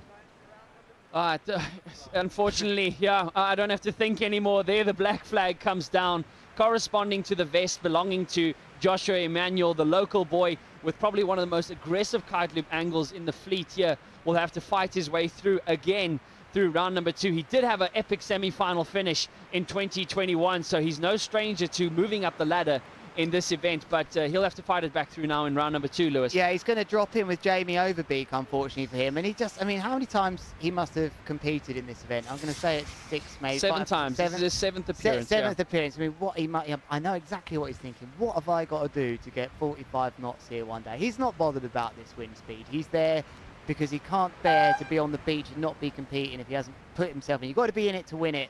And one day you'll get that win. That's what he's hoping. It doesn't always happen in these early rounds, though. But here we go into the second phase now as Baby Shark. Oh, nice extension with the legs there. Look at this control. That added rotation on the way down just before the landing shows some extra control and will be, yeah, definitely getting some extra points for that. Yeah, like I said, these guys really want to advance through to round number 3. And in this second phase of the heat, like you just said, Lewis, it will be about the 3 highest scoring tricks, accompanied with an overall impression score. So currently a mere 0.22 separating these two riders. Joshua finding himself at the moment with the upper hand over one of the veterans here at the King of the Air. But Joshua, no stranger to big air, as he times the jump this time. No, not the lowest kind of angle, but very impressive his control all the way down. And Lewis, Joshua San Ferreira, oh, might he hit 2 in a row here? Yes, he's going to go for it, 2 in a row. This time a little bit more aggressive on the kite loop angle, but it'll add to his variety score. But I don't think. Rewind. Yeah. I didn't even count in the landing there. I spoke too soon. Yeah, Mark Jacobs will be happy to see that move crash as he Oh, it's a contra loop with the Tornado, and a little grab at the end here. So Mark Jacobs, sorry, Colin, to get back to you on that, will be happy to see that crash. That second move maybe was a bit unnecessary. I don't know. The wave just set up and he went for it. He just lost his edge on the way up, and maybe that was the experience of Mark Jacobs to just hold it easy. Mark Jacobs is okay with this. He's losing here by not much at all, barely 0.20, but he has had a handle pass. He'll know that his variation score likely is going to do it for him. So if things stayed like this, although he's now in the lead, so that's a load of nonsense. Nice one, Lewis. And here Mark Jacobs jumping to the inside, also with a doobie loop board off. Inside, I like it. On the inside, mate. And like you say, yeah, he didn't really need that move. He saw the kicker ramp up in front of him and he eagerly just wanted to go big, but then he ended up to be a little bit out of control. You can't blame him, can you? Because that would have scored big, I think, as Mark Jacobs, I don't think he is going to bother. He is going to go for it. Stalls on the loop, contra loop, back roll board off with an extra rotation before he executed the loop. And that'll add nicely to the variety. Not the most extreme, but he had a lot of height on that as well. So I'd be happy with that if I was him. Yeah, he took off quite vertical off that steep ramp, and he was spinning very much in control. And yeah, that trick is called the contra loop because he pulls the loop with his front hand, and he was spinning backwards. So yeah, that also feels pretty controversial. It gives a nice feeling to it. And here you can see the waves are lining up perfectly with Joshua riding out. Is he gonna hit it? No, he's scared of the big ones now. I think there's just maybe there's almost too big sometimes. If you haven't got enough power, they're sucking a bit of energy out of you. But this is a really entertaining round 1, heat number 4. It's Mark Jacobs versus Josu Ferreira from Brazil. New Zealand versus Brazil here. Both these two riders are neck and neck, just 0.5 separating them. And I think we're thinking that the variation score, an extra 10 points, which is available to them, probably in favour of Mark Jacobs as he's unhooked and done a handle pass. Yeah, and Joshua, no stranger though to big air. A shock upset against Aaron Hadlow at the GKA, taking him out in the quarterfinals. I loved how you were talking about Brazil versus the UK, famous in the world of soccer.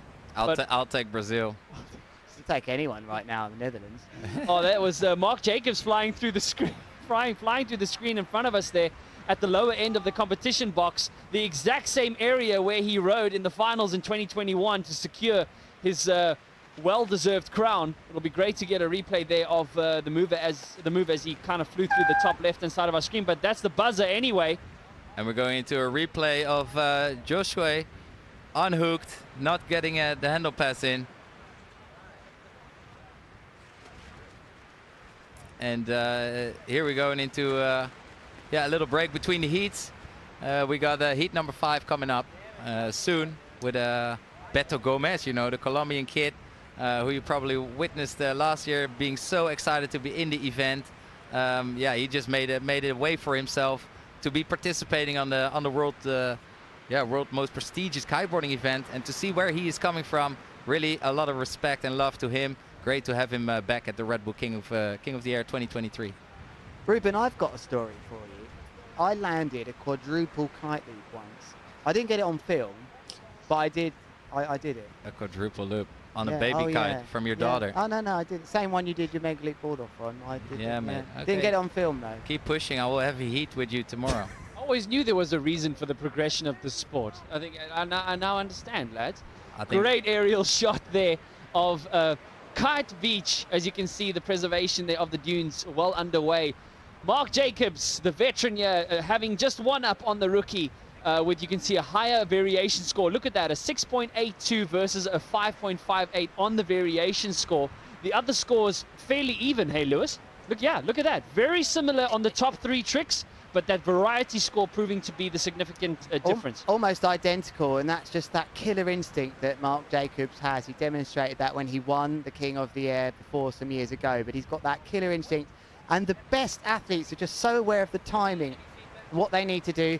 They can come into the beach, remember, and they can check the scores, as you can at home as well. Just head to our website. We'll maybe link that at some point, but you can see the scores. These riders really need to know those scores from their caddies, but the top guys, they kind of don't know, you know. Sorry, they kind of do know. It's like the Formula One drivers. They know what lap times they need. They just got that instinct. But Mark Jacobs, he gets through then, and he'll have a break in round 2. Unfortunately for Baby Shark, he'll have to go through there. Who is he going to come up against then? He's going to go against third, or whoever finishes third of the following heat, guys. So round number 1, heat number 5. We got Beto Gomez from Colombia taking on Giel Vlucht from the Netherlands. Giel Vlucht, double G. He went for the first double mega loop, whereas I invented the normal mega loop. Giel saw some room there for an extra mega loop, and he just nailed it.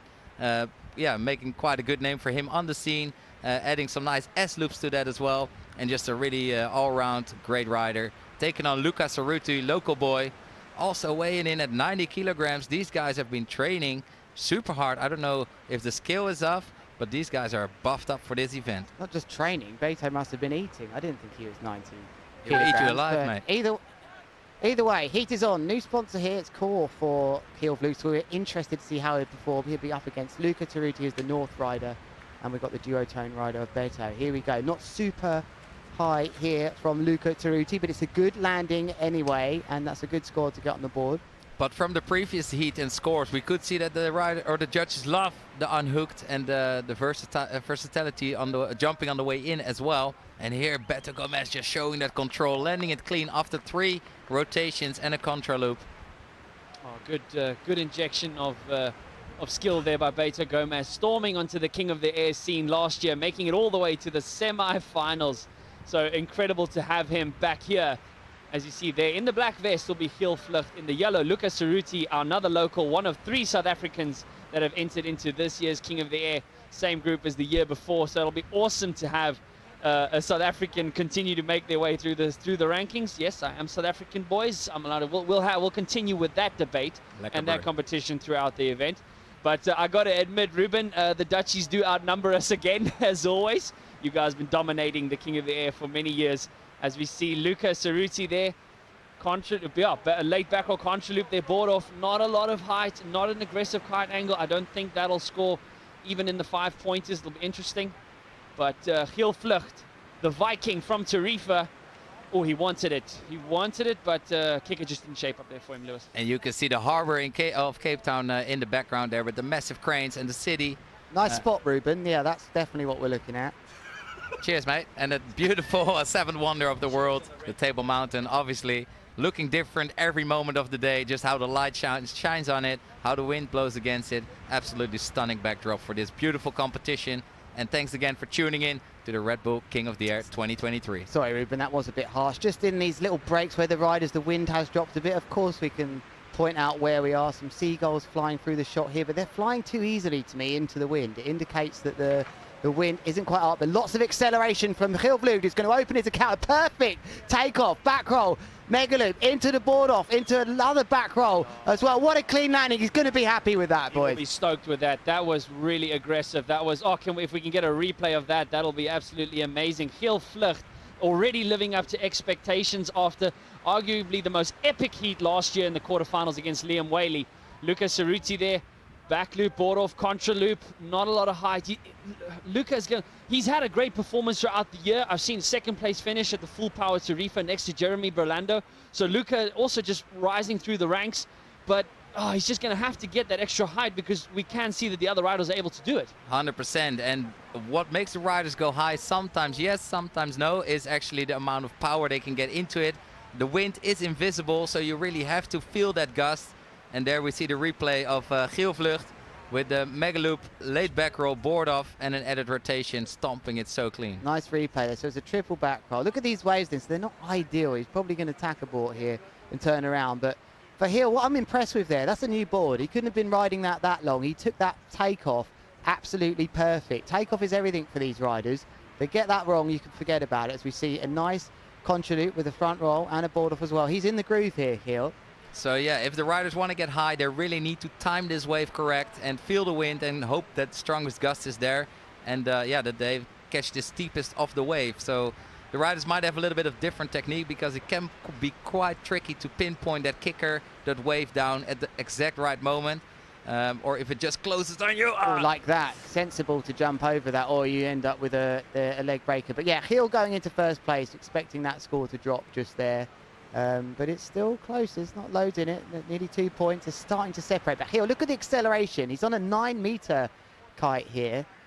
I think Beto might be on an 8. He does like his 8. Does like his 8, riding the Evo. Beto Gomez. Ayrton preferring the Rebel. And Lewis, why do you think the judges do love to see a bit of unhooked in here? The judges are just rewarding the unhooked maneuver so big because there's just so much risk involved. If you miss that handle, it slips out of your hand, then you will just come crashing down, especially when the kite is looping. The kite will pull you down and slam you onto the water. So yeah, that's why being unhooked really ups the overall impression score and can even be on top of your biggest scores. Inside now, Beto Gomez, a bit late on that contra loop. It was front rolls, nice tidy landing. So really that sort of move on the inside is going to be useful for his variation score if he can make it into the last part of this. But this man here on your screen, Hilvlug, who has got up there at this event before. He's used to getting to the semis. Hilvlug, this is his 3rd King of the Air appearance, storming into the semi-finals in his first event in 2021, having knocked out Aaron Hadlow there on route to the semi-finals. So we know he's got what it takes. Oh, he wanted that kicker, just edging. A lot of bump on the water, but he finds this one.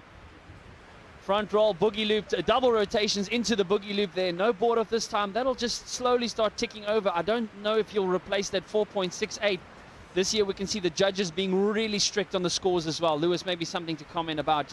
I get the feeling the judges are strict this year and saying, listen, we want to see the height, we want to see the extremity of the kite angle as we've seen with those few 7-point scores.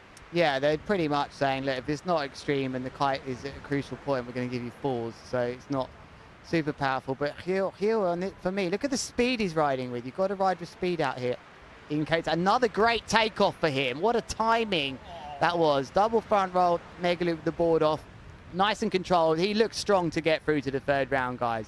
Oh, super stoked there from Hill. As we see Lucas Cerruti having moved from 1st place to 3rd in a matter of a few minutes in this heat. But Hill will be very happy with that. That was definitely one of the higher, more aggressive boogie loops that we've seen of the event so far. But we know Hill's got that aggressive style. I mean, if he had landed that double mega loop board off in the quarterfinals last year against Liam Whaley, he would have seen himself for sure into the semi-finals. But that was, gentlemen, arguably the heat of the day last year, the quarterfinals. And of course, one rider that we are missing in this year's event as we quickly look to Beto. Oh, mega loop, board off with a board spin with right foot forward this time. But happy with it. He'll be super happy with that. But yeah, one rider that we do miss at this year's event is Liam Whaley, who was in the mix after qualifying through the Red Bull Mega Loop and then pulled out due to a back injury. Liam, if you're listening, man, you've been one of the most epic riders we've ever had at this event, and we hope to see you back in action here soon. All the best with your recovery. Yes, love you, brother. Thanks for giving us finals in the quarterfinals. Yeah, as your reputation as always this epic quarterfinals that you have, Liam, and then the semifinals has been your nemesis for the last 3 years. Semi-finals, yeah. So, but we know you got what it takes. So all the best, bro, with your recovery after you've had an epic big year. You're finishing 2nd on the GK, Liam Whaley. So, but back to the action here in front of us. Beto Gomez from Colombia spots the kicker. Good timing, very good timing. Inverted back rotation, mega loop. I love the commitment into that rotation, boys, with the grab at the same time. No, Blimey, what a move. No board off, though, so I think, yeah. Don't care, it was lovely. It was a lovely move, but the riders are combining 3 moves into one. This was only 2 moves into one. And that was the horn, as you could hear, for the break in this heat. I think it's going to get, sorry to talk over you, Ruben, I think Gomez is going to move up with that move. Waiting for scores as those 2 riders then, Cerruti and Gomez, will be thinking which one of us is going to be dropping in to 3rd. Oh, Gomez's score looks like it's come in. Maybe, yeah, you're right, Ruben. There was no board off in it. And he is going to have to settle for a second round as Cerruti looks like he's going to go head-to-head with Hill. Here is Hill, though. It's a nice replay of that mega loop with a back roll and a board off. He's really in touch with his new equipment, though, and it's nice to see. Isn't that nice to see? Yeah, and I think he also, speaking of injuries, broke his sternum not long ago. He had quite a severe wipeout, and yeah, he fractured his sternum.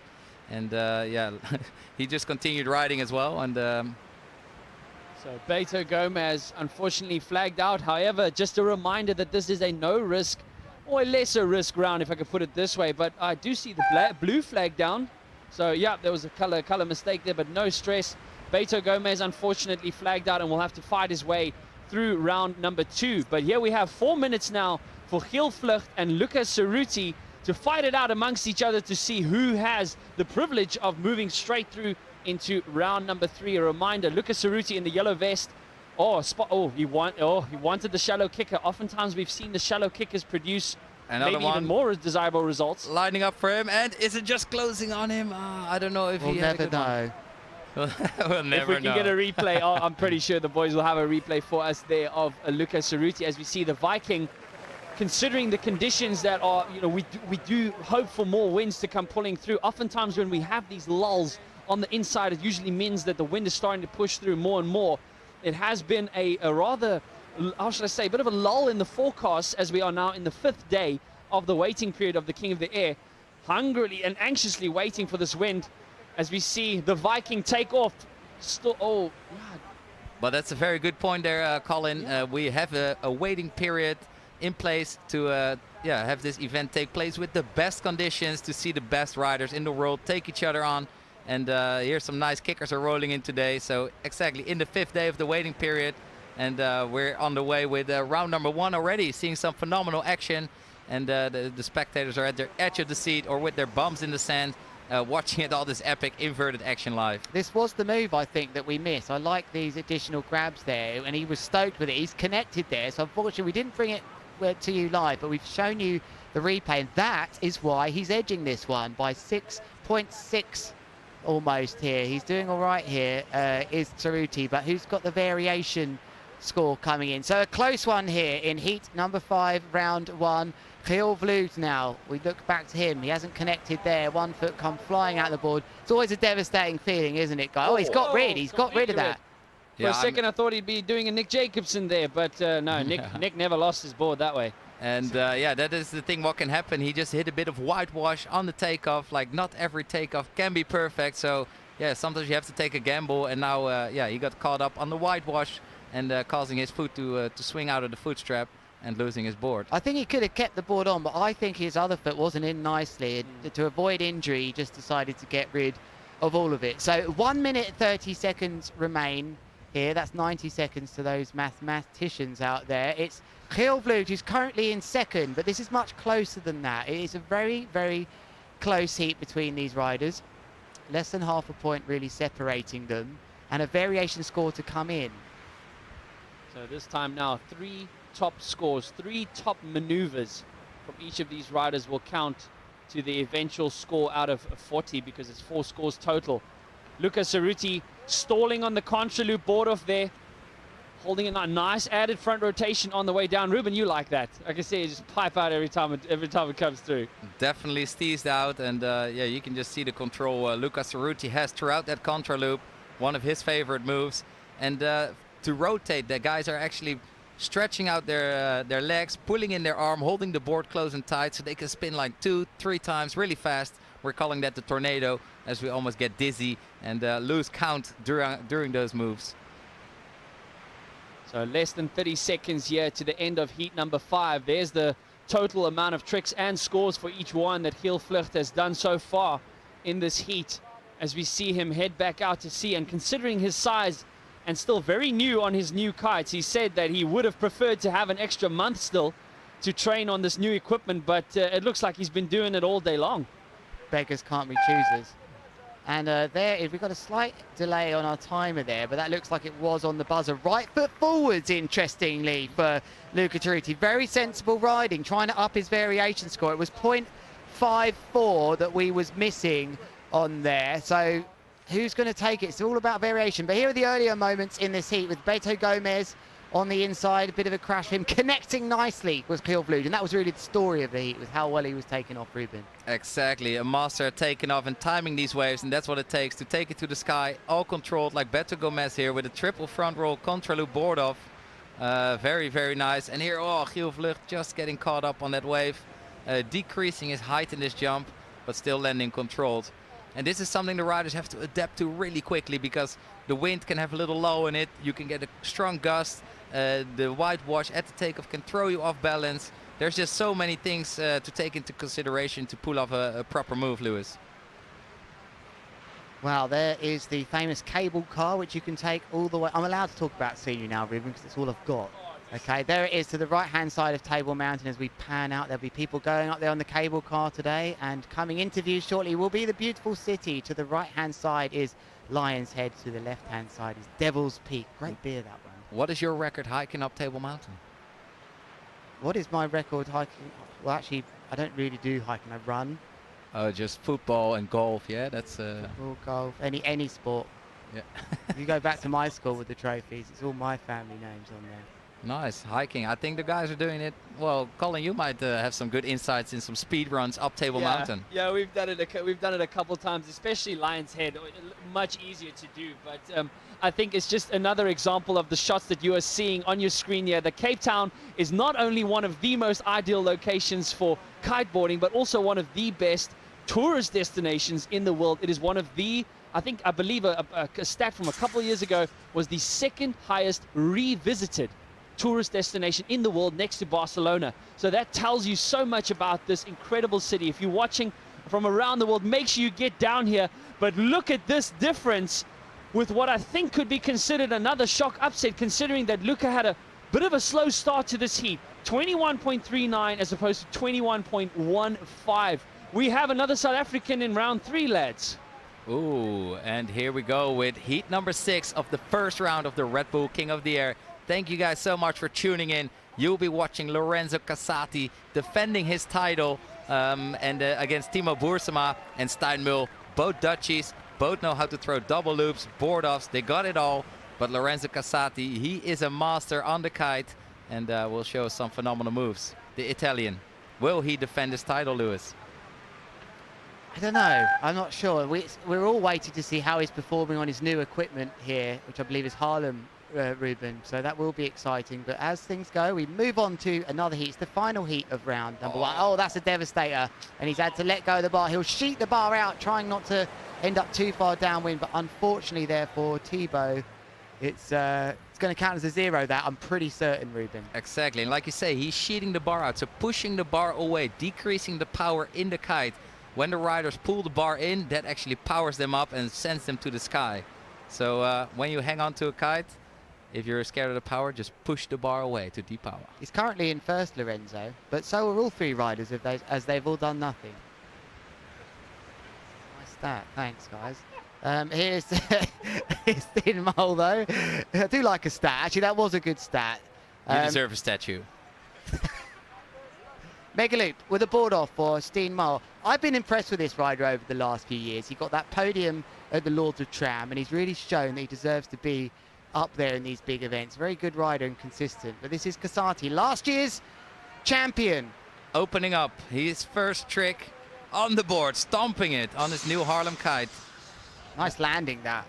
That was a really good landing. Stijn Mul, or Stino as you guys call him, our second rookie of the 2023 Red Bull King of the Air. Guys, strap in. This is the last heat. We have flown through round 1 here. The last heat of round number 1 before we head into round number 2. Welcome again to all of you from around the world, as Stijn Mul from the Netherlands shows you why we are here today with a nice contra loop and a nice grab on the way down. Not a board off in there, but still plenty of time left in this heat to show us what he's got. Exactly, and what the riders are going for, if you're just tuning in, we've got a 3-man heat in the first round, and the rider with the lowest scores after 6 minutes will be flagged out, and the 2 remaining riders will battle on for their 3 top scores and an overall impression score to make up their complete score of this heat. And how this works, after this we'll have round number 2. where the riders who got kicked out in round number 1 get another chance to make it to round number 3. And after round number 3, we will have the semi-finals and then the final with a 3-man heat. Let's see how far we can get it done today with today's conditions. It's pushing through nicely. The riders are able to perform some epic maneuvers, and as the wind increases, they will do some bigger moves. So stay tuned. Great to have you guys with us.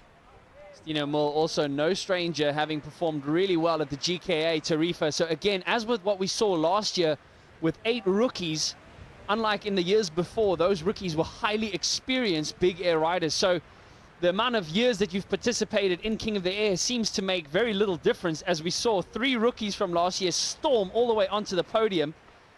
8 different countries being represented here in this year's King of the Air. Oh, mega loop, late back roll, holding the board by the fins there from Stino.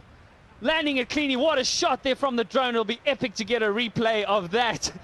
We will get the replay, Lewis. I nearly broke the replay button there. We got these special buttons here, which are traffic lights coloured. As we see another nice landing, I hope to see a replay of that one. But what was lovely about that previous replay is we saw the extra float the riders gain on the way down with good kite control. So lovely move from the Cabrina rider, Steen Mol. But this is a good takeoff, Ruben. Connected there, did Casati. Yeah, with a millisecond left, like he got a good push from that kicker as it was already pushing against this board, but he got some nice vertical lift from it, which the judges love to see. He was able to loop the kite, take his board off, and do 3 rotations, so landed clean. You mentioned something very good there, Ruben, is that these waves here, the beauty of this spot is that the waves can sometimes break towards you. Usually the wind pushes the waves away, but in Cape Town here with the southwesterly swell, they can break towards you, and if you time it right, you can actually take off one that's just closed, just like that. There goes Thibaut, also known as Timo Borsumer. I call him Thibaut, but I do come up with the best names. And here he is, about to land. A nice replay of that move call. Nearly bounced out there, but that's a nice, clean move. He is not beating around the bush here with these moves. 100%. And Lewis, who do you think is going to take this heat? I mean, it's still early on. How do you feel that Lorenzo is doing on his new gear?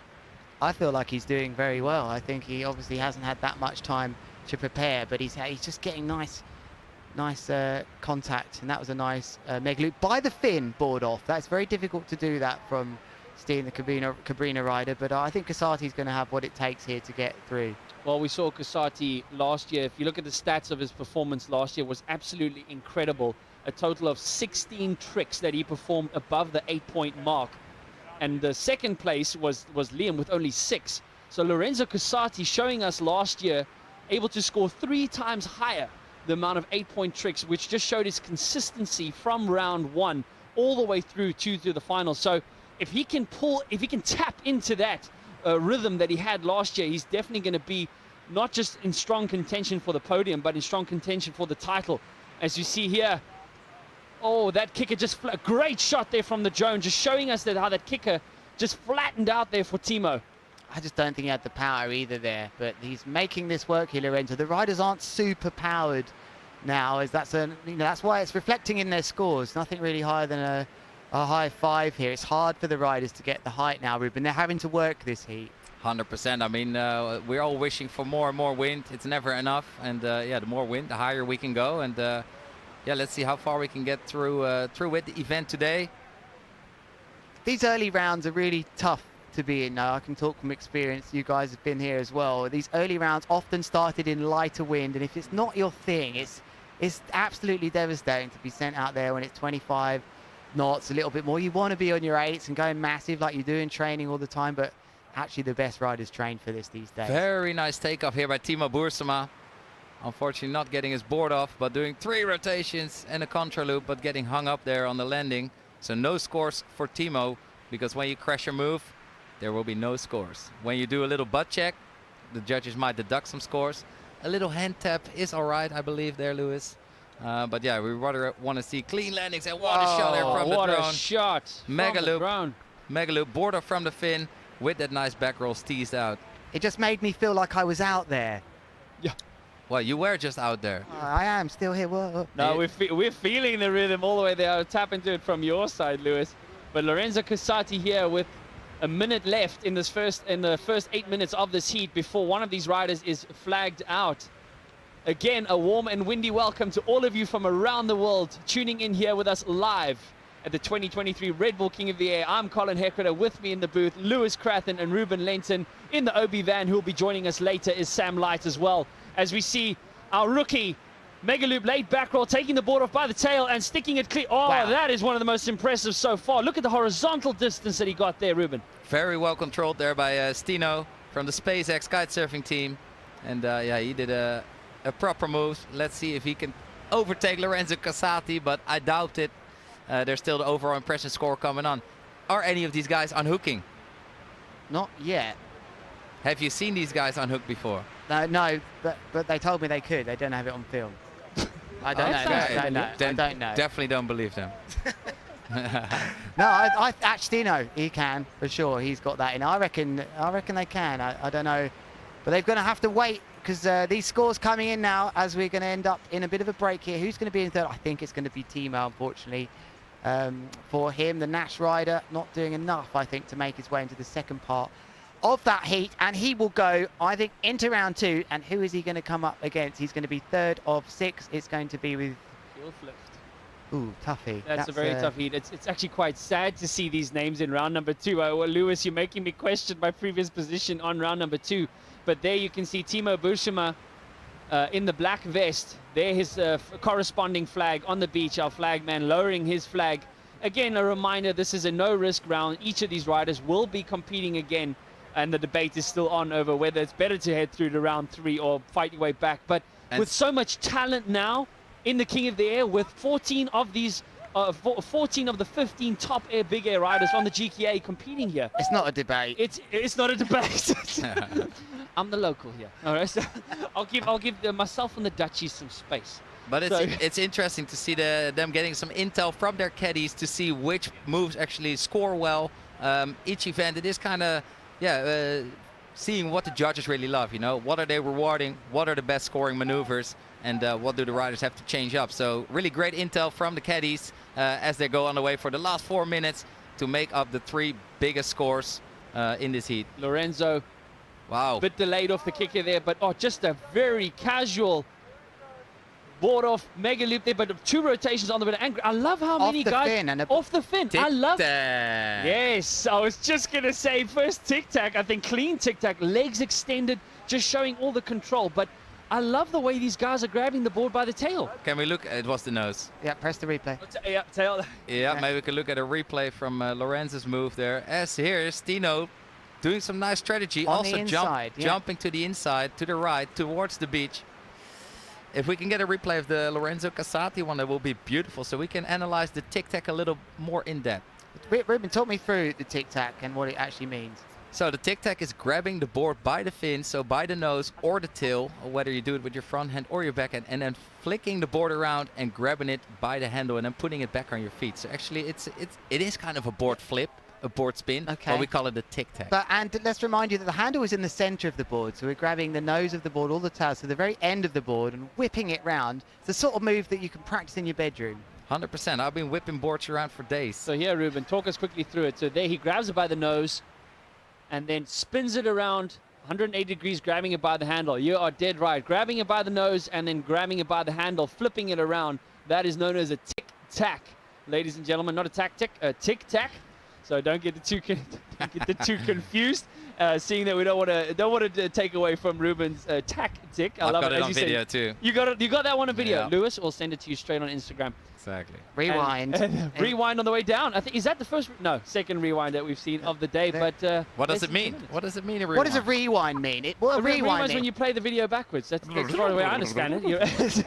or you rotate back against the rotation that you've gone off in the first place. Usually involuntary, the rewind, in my opinion. Yes, that's right, Lewis. The rewind mostly comes into play. You don't do this really on purpose, but you're initiating a forward rotation and halfway through you're actually spinning back again, just because the balance is kind of off or the yank is kind of too hard. But it does happen, a rewind, and it most of the time surprises the rider as well. But it just demonstrates the ability to control the landing as well. It is such a stylish thing because it usually happens slowly. You don't often see that, like a sudden flick in the rewind, just a gentle reverse.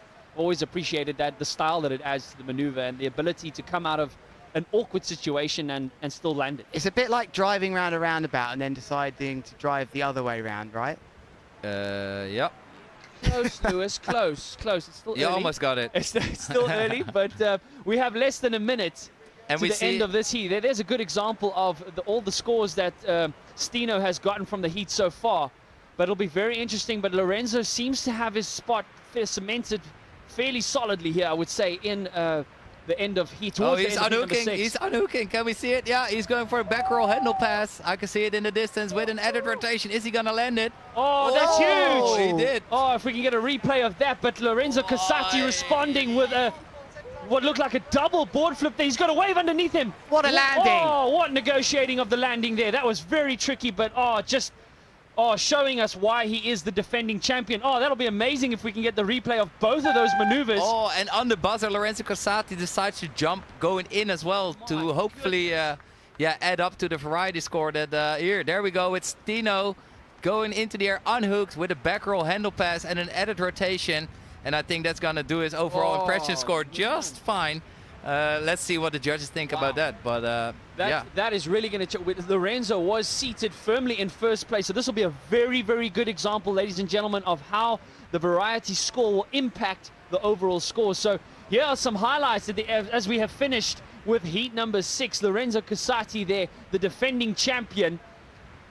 Oh, it was what a fine display of big air kiteboarding from all these gentlemen. Timo also given it down. Stino Mul from the Netherlands, rookie, one of two rookies at this year's event, but no stranger to big air kiteboarding. Timo, nice that was doobie loop. Doobie loop and an inverted rotation. I know I've always appreciated those ones, Ruben. Going inverted feels amazing. It's when the riders actually dive forward, look over their shoulder, and just really get their legs above their head. And it just looks so stylish throughout the loops, and we really love seeing it. Oh, it's an incredible feat of kiteboarding. So again, a warm welcome to you. We have just finished. Big wave to everybody, guys. If you're not in Cape Town, book your ticket and get down here. But I'm in the commentary box with Lewis Crathen and Ruben Lenton, two legends of the sport. Gentlemen, round 1 is done. I cannot believe it. That has flown by, but what a display that we have seen. It's been unbelievable, actually, and conditions weren't super strong, but they were adequate to see. I mean, I was just looking through some of the moves in that last heat. There were like 10, 11 moves from each of those riders. We saw a Mega Loop KGB. That's one of the standout moves for me, Ruben. Ruben, what has stood out for you? Yeah, definitely Edgar Ulrich to put the pedal to the metal like that in his first heat with the Mega Loop KGB. So really, showing that the Mega Loop handle passes do play a big role in the overall impression score and the highest scores. And here we got the scores coming in from the last heat of round number 1 with Lorenzo Casati, title defender, the Redbull King of the Air from last year, coming out on top and making it straight through to round number 3. And Stein Mühl with a great heat as well, with a nice overall impression score due to the massive handle pass he was able to pull off in the last seconds of that heat. But yeah, he will have to fight back in round number 2. And Timo Boersma was already flagged out and has to get another chance in round number 2. Yeah, and things change a bit in round number 2, and it's important to communicate with those of you watching from around the world, wherever you are on Red Bull TV or some other source. Round number 2, heat number 7, you'll see now is between 2 riders. The flag out system is now gotten rid of, and you can see those 3 flags on the beach raised all the time, but the round 1 is where we utilize that.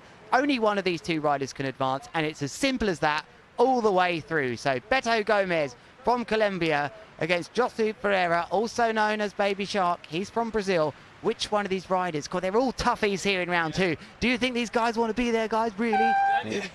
Well, we will see right now. The horn just went, the green flag went up, and these riders are as energetic as you get them. We got Baby Shark, Joshua Ferreira from Brazil, ready to give it his all. These guys can fly. These guys have got the tricks. Oh, straight out there. Joshua Mega Loop late back roll with a board off. A battle for South America. A battle for South America that we are seeing underway here. Oh, but Beto Gomez responding with a Mega Loop late back roll there. What a lot more height and a bit more extreme, I would say, compared to Joshua. But guys, strap in, round number 2. We are now into the elimination rounds. Unfortunately, one of these fine competitors will be heading home after this, but I'm pretty sure they're going to enjoy the rest of the action on the beach. Again, a warm welcome to all of you joining us live. Please keep spreading it at hashtag Redbull King of the Air. Love to hear your thoughts and comments. We've got the scoreboard up here, Lewis, so live and updated to see what these guys are doing, more than just their top 3 tricks. So we are really excited to be here. And thank you for those of you tuning in, those of you who are pretending to work. The boss thinks you're working, but you're actually watching this live. Shout out to you for doing so. Even though I am a big proponent of doing one's job to the best of your abilities, but there's no way you're going to be missing this today. 100%. And here Baby Shark is heading out, timing that kicker perfectly, as I can see him taking off to the sky, not getting the height he really wanted, but nailing his trick, yeah, clean, but not as high. It was a double forward with a mega loop and a board off. But I'm sure he can do better. There's our safety team on the jet ski. Important to point them out to you at home as well. We got divers, yeah, especially for you. Yes, yeah. No strangers, both of you, to the world of crashing. But speaking of crashes, it was an interesting statistic from last year. Did you guys know that 15% of all tricks attempted last year ended in a crash? 15%. So certainly not my stats. More like 50. Proper crashes from Lewis in the past. In the past, yeah. Hey, you guys both scared me in the past. You know, I've been in the commentary box for some time now. Yeah, been witness to both of your crashes. It's never fun to see. Lewis, you really gave us a scare in 2016. I'll tell you what, in all serious now, dead serious, it is great to have you sitting here next to me. My goodness. Thank you. Yeah, sorry about that, everyone. That was just one of those crashes, I guess. But meanwhile, it's Beto Gomez. Looks like he's going into a quadruple front roll. Oh. Wow, very lovely landing there. And he punches the sky as he's going to just land this. Wow. That rotation skills of Joshua Ferreira, absolutely phenomenal. He just whips himself into those added rotations, like where some riders wouldn't do any rotations, he will do 2 rotations, like superb. He's very in control. This is a tough heat to find yourself in here. Both quite light riders as well. Lovely takeoff here as we go into that second back roll. Board spin, Ruben, on the way round there. And just look at this control. Pulling hard on the bar on the front hand to get the kite round. It's a great lesson for any kiteboarder watching this. You don't go out of your way to do rescue loops, heli loops. You just react. You react in the air. And these riders are so good at knowing, right, I need a front or backhand here. I need something. You don't purposely go out of your way to do that. I think a lot of people often think, I need to learn how do I do a heli loop? How do I do this? You just pull it when you need it, simply. I mean, it's all about the feeling, and these riders are riding for hours. And what I wanted to point out, there's some veterans who have been riding for 20 years in this competition, but also some newcomers who I believe haven't even been kited for 3-4 years. No, that's wow.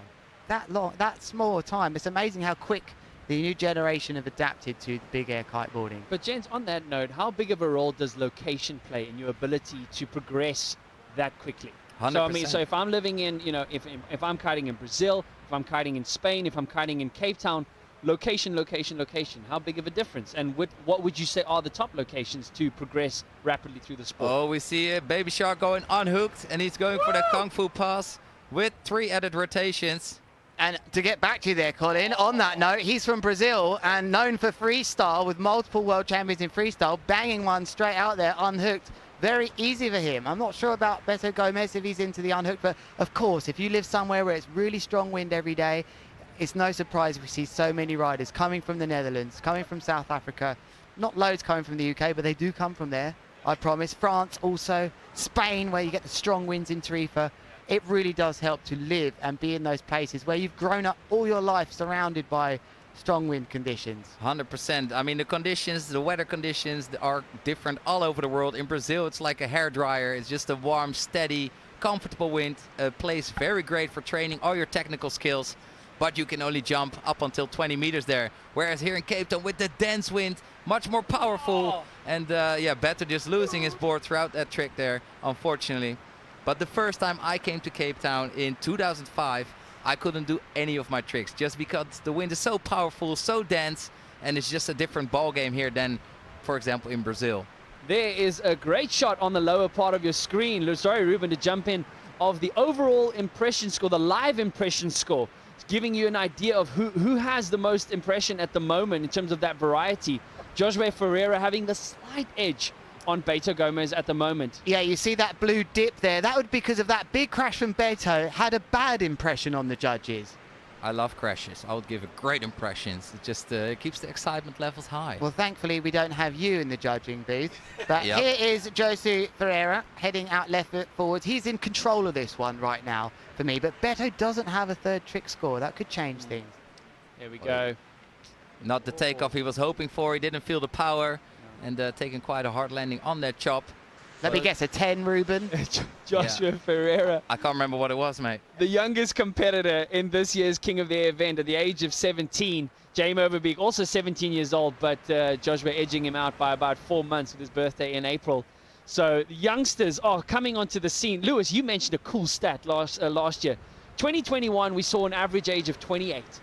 22 and 2022, and in 2023, that has dropped to 23 years of age. Wow, that's well noticed there, and I still think that doesn't fully Look at that reflect- cheeky Luke.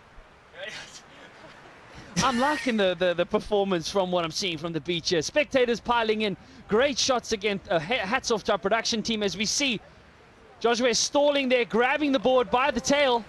And doing that perfect back rotation, landing it smooth. And I'm exactly super happy I'm not in the judges panel. We've got the 5 professional judges looking at this very closely. They've got all the technical knowledge to really judge this inside out. That looked a bit like your Mega Loop back board off. Sorry, I can't do that. Beto Gomez currently in second place. Unfortunately, this is elimination time here at the Red Bull King of the Air. Joshua Ferreira from Jericoacoara in the northern part of Brazil. Very, very windy area. Training up, that's Beto Gomez from Colombia, from the Wahoo tribe. That tribe originally not even interested in kiteboarding, and now it has become an absolute rock star show, with Beto now a hero up there in Colombia. Hats off to and a shout out to all his supporters from that side of the world. What a story. An incredible story. Incredible, but here he is, though. He'll need all that support from them wherever they are, because he's currently exiting this competition. He has, look at those scores. His third score is a 0.82. It's telling us on the system he needs a 5.09 or higher to go into first place. Of course, we don't have the variation score to give you just yet. We saw that he was just down on that earlier, but one big landing here could change things around. 100%. He's just such a happy camper wherever he travels. People just fall in love with him. He's got a big smile, great energy. And like you said earlier, Colin, I think why Cape Town is the most revisited spot on the planet or location, destination. It's because the energy here is just so vibey. There's just something here in the mountains, in the earth. It's a vibe, you know. I've been coming back here for the past 17 years, and I hope to do for the rest of my life. So thanks for having us here at one of my favorite locations in the world. You're welcome, Ruben. It was quite a big deal for us locals to make way for you guys, but we wouldn't have had it any other different. As you see Beto Gomez needing to drop away that third score. Nice. Nice 2 camera angles. They're not sticking it. He's got just over a minute left in this heat to still keep his hopes alive of a third round appearance, but we see a nice casual takeoff there from Joshua. Oh, that was just a stomping contra-loop double front rotation, inverting himself properly. Can we see a replay of that? Yes, there, our production team. A replay of excellent. that. I was just so stunned by how inverted he was whilst he was putting his board back onto his feet. So he did 2 inverted rotations, taking off his board at the first one and putting it back on at the second one whilst he was upside down. Just one word springs to mind there, Paul Casual. Yep. But guys, this is very interesting. Very little separating these 2 riders in their top 2 scores. So, Beto Gomez, here we go. Oh no, launching without his board. I think that's game over for him with just over 20 seconds left. Yep, that's going to take him time to body drag back. I don't think he's going to. This is a good example, ladies and gentlemen, of how important it is to keep that board on your feet. Look at the precious, precious times as he was going for a win it or lose it maneuver there towards the end of heat number 7. That move from Joshua Ferreira, that lovely casual move, it was beautiful. Absolutely bamboozled Beto there. He didn't know how to reply to that. That was really an awesome movement. We loved it, but I think that's going to be the end of it for Beto. But this rider here, as we see, board spins, loads of control with his rotations. That was a difficult landing, that one, Ruben. Unhooking. That's what they do in Brazil all day long, and he shows that he's got the skills to also do it here in Cape Town in the strong, powerful, dense winds. And he was stoked on those tricks. Sometimes the tricks just feel so fluent, so good, so powerful that the riders are just absolutely stoked. And look at that. That was a super hard landing and crash from Beto Gomez, who unfortunately I think is eliminated from this event. Well, like we spoke about, I do believe so, Ruben. At the same time, for those of you who are on the Red Bull King of the Air website, if you scroll down just a little bit further on that website, you will see a tab called Results. You can then click on round 1, 2, 3, and then the specific heat, and it'll show you the results and score and the overall impression. throughout the heat. And there, as expected, a very high variation score. Definitely that handle pass playing a big role there, and that last casual, double rotation, a mega loop there from Joshua. But the rookie and the youngest competitor finds himself through safely to round number 3. Unfortunately, the inspirational Beto Gomez will have to fight it out another day. He won't be hitting the heights of last year, unfortunately, Colin, where he got all the way to the semi-finals, but he's entertained us nonetheless, as he always does. So I hope we see him again at the King of the Air, but that heat will now pass. And this next heat is an absolute banger, guys. Bang, bang, bang. It's got Koen van Dijk from the Netherlands, also one of the crowd's favorites because he is one of the most powerful riders on the scene. He's got some screws loose, and that's how we love it. And yeah, he's up against Andrea Principi, definitely, yeah, the world champion. Dog. Big dog. Well, Koen van Dijk absolutely shattering Liam Whaley's dream to become world champion at the GKA Tarifa earlier in the year. So Koen has had quite a significant year, I would say, having finished second in GKA. But this is a rematch, boys, of the GKA final in Tarifa. Both of these boys were battling it out in that final, and Andrea that time came up with the upper hand. Can Koen van Dijk rescue a very desperate situation now? Lewis, I'm definitely starting to lean towards you on this round 2, this round 2 tragedy rather than a benefit. But there, Koen van Dijk from the Netherlands up against a third-place finisher and current big air champion Andrea Principi, the Prince from Italy. So, wow. 2 big powerhouses in the world of big air kiteboarding. And boys, that's heat number 8 set to begin.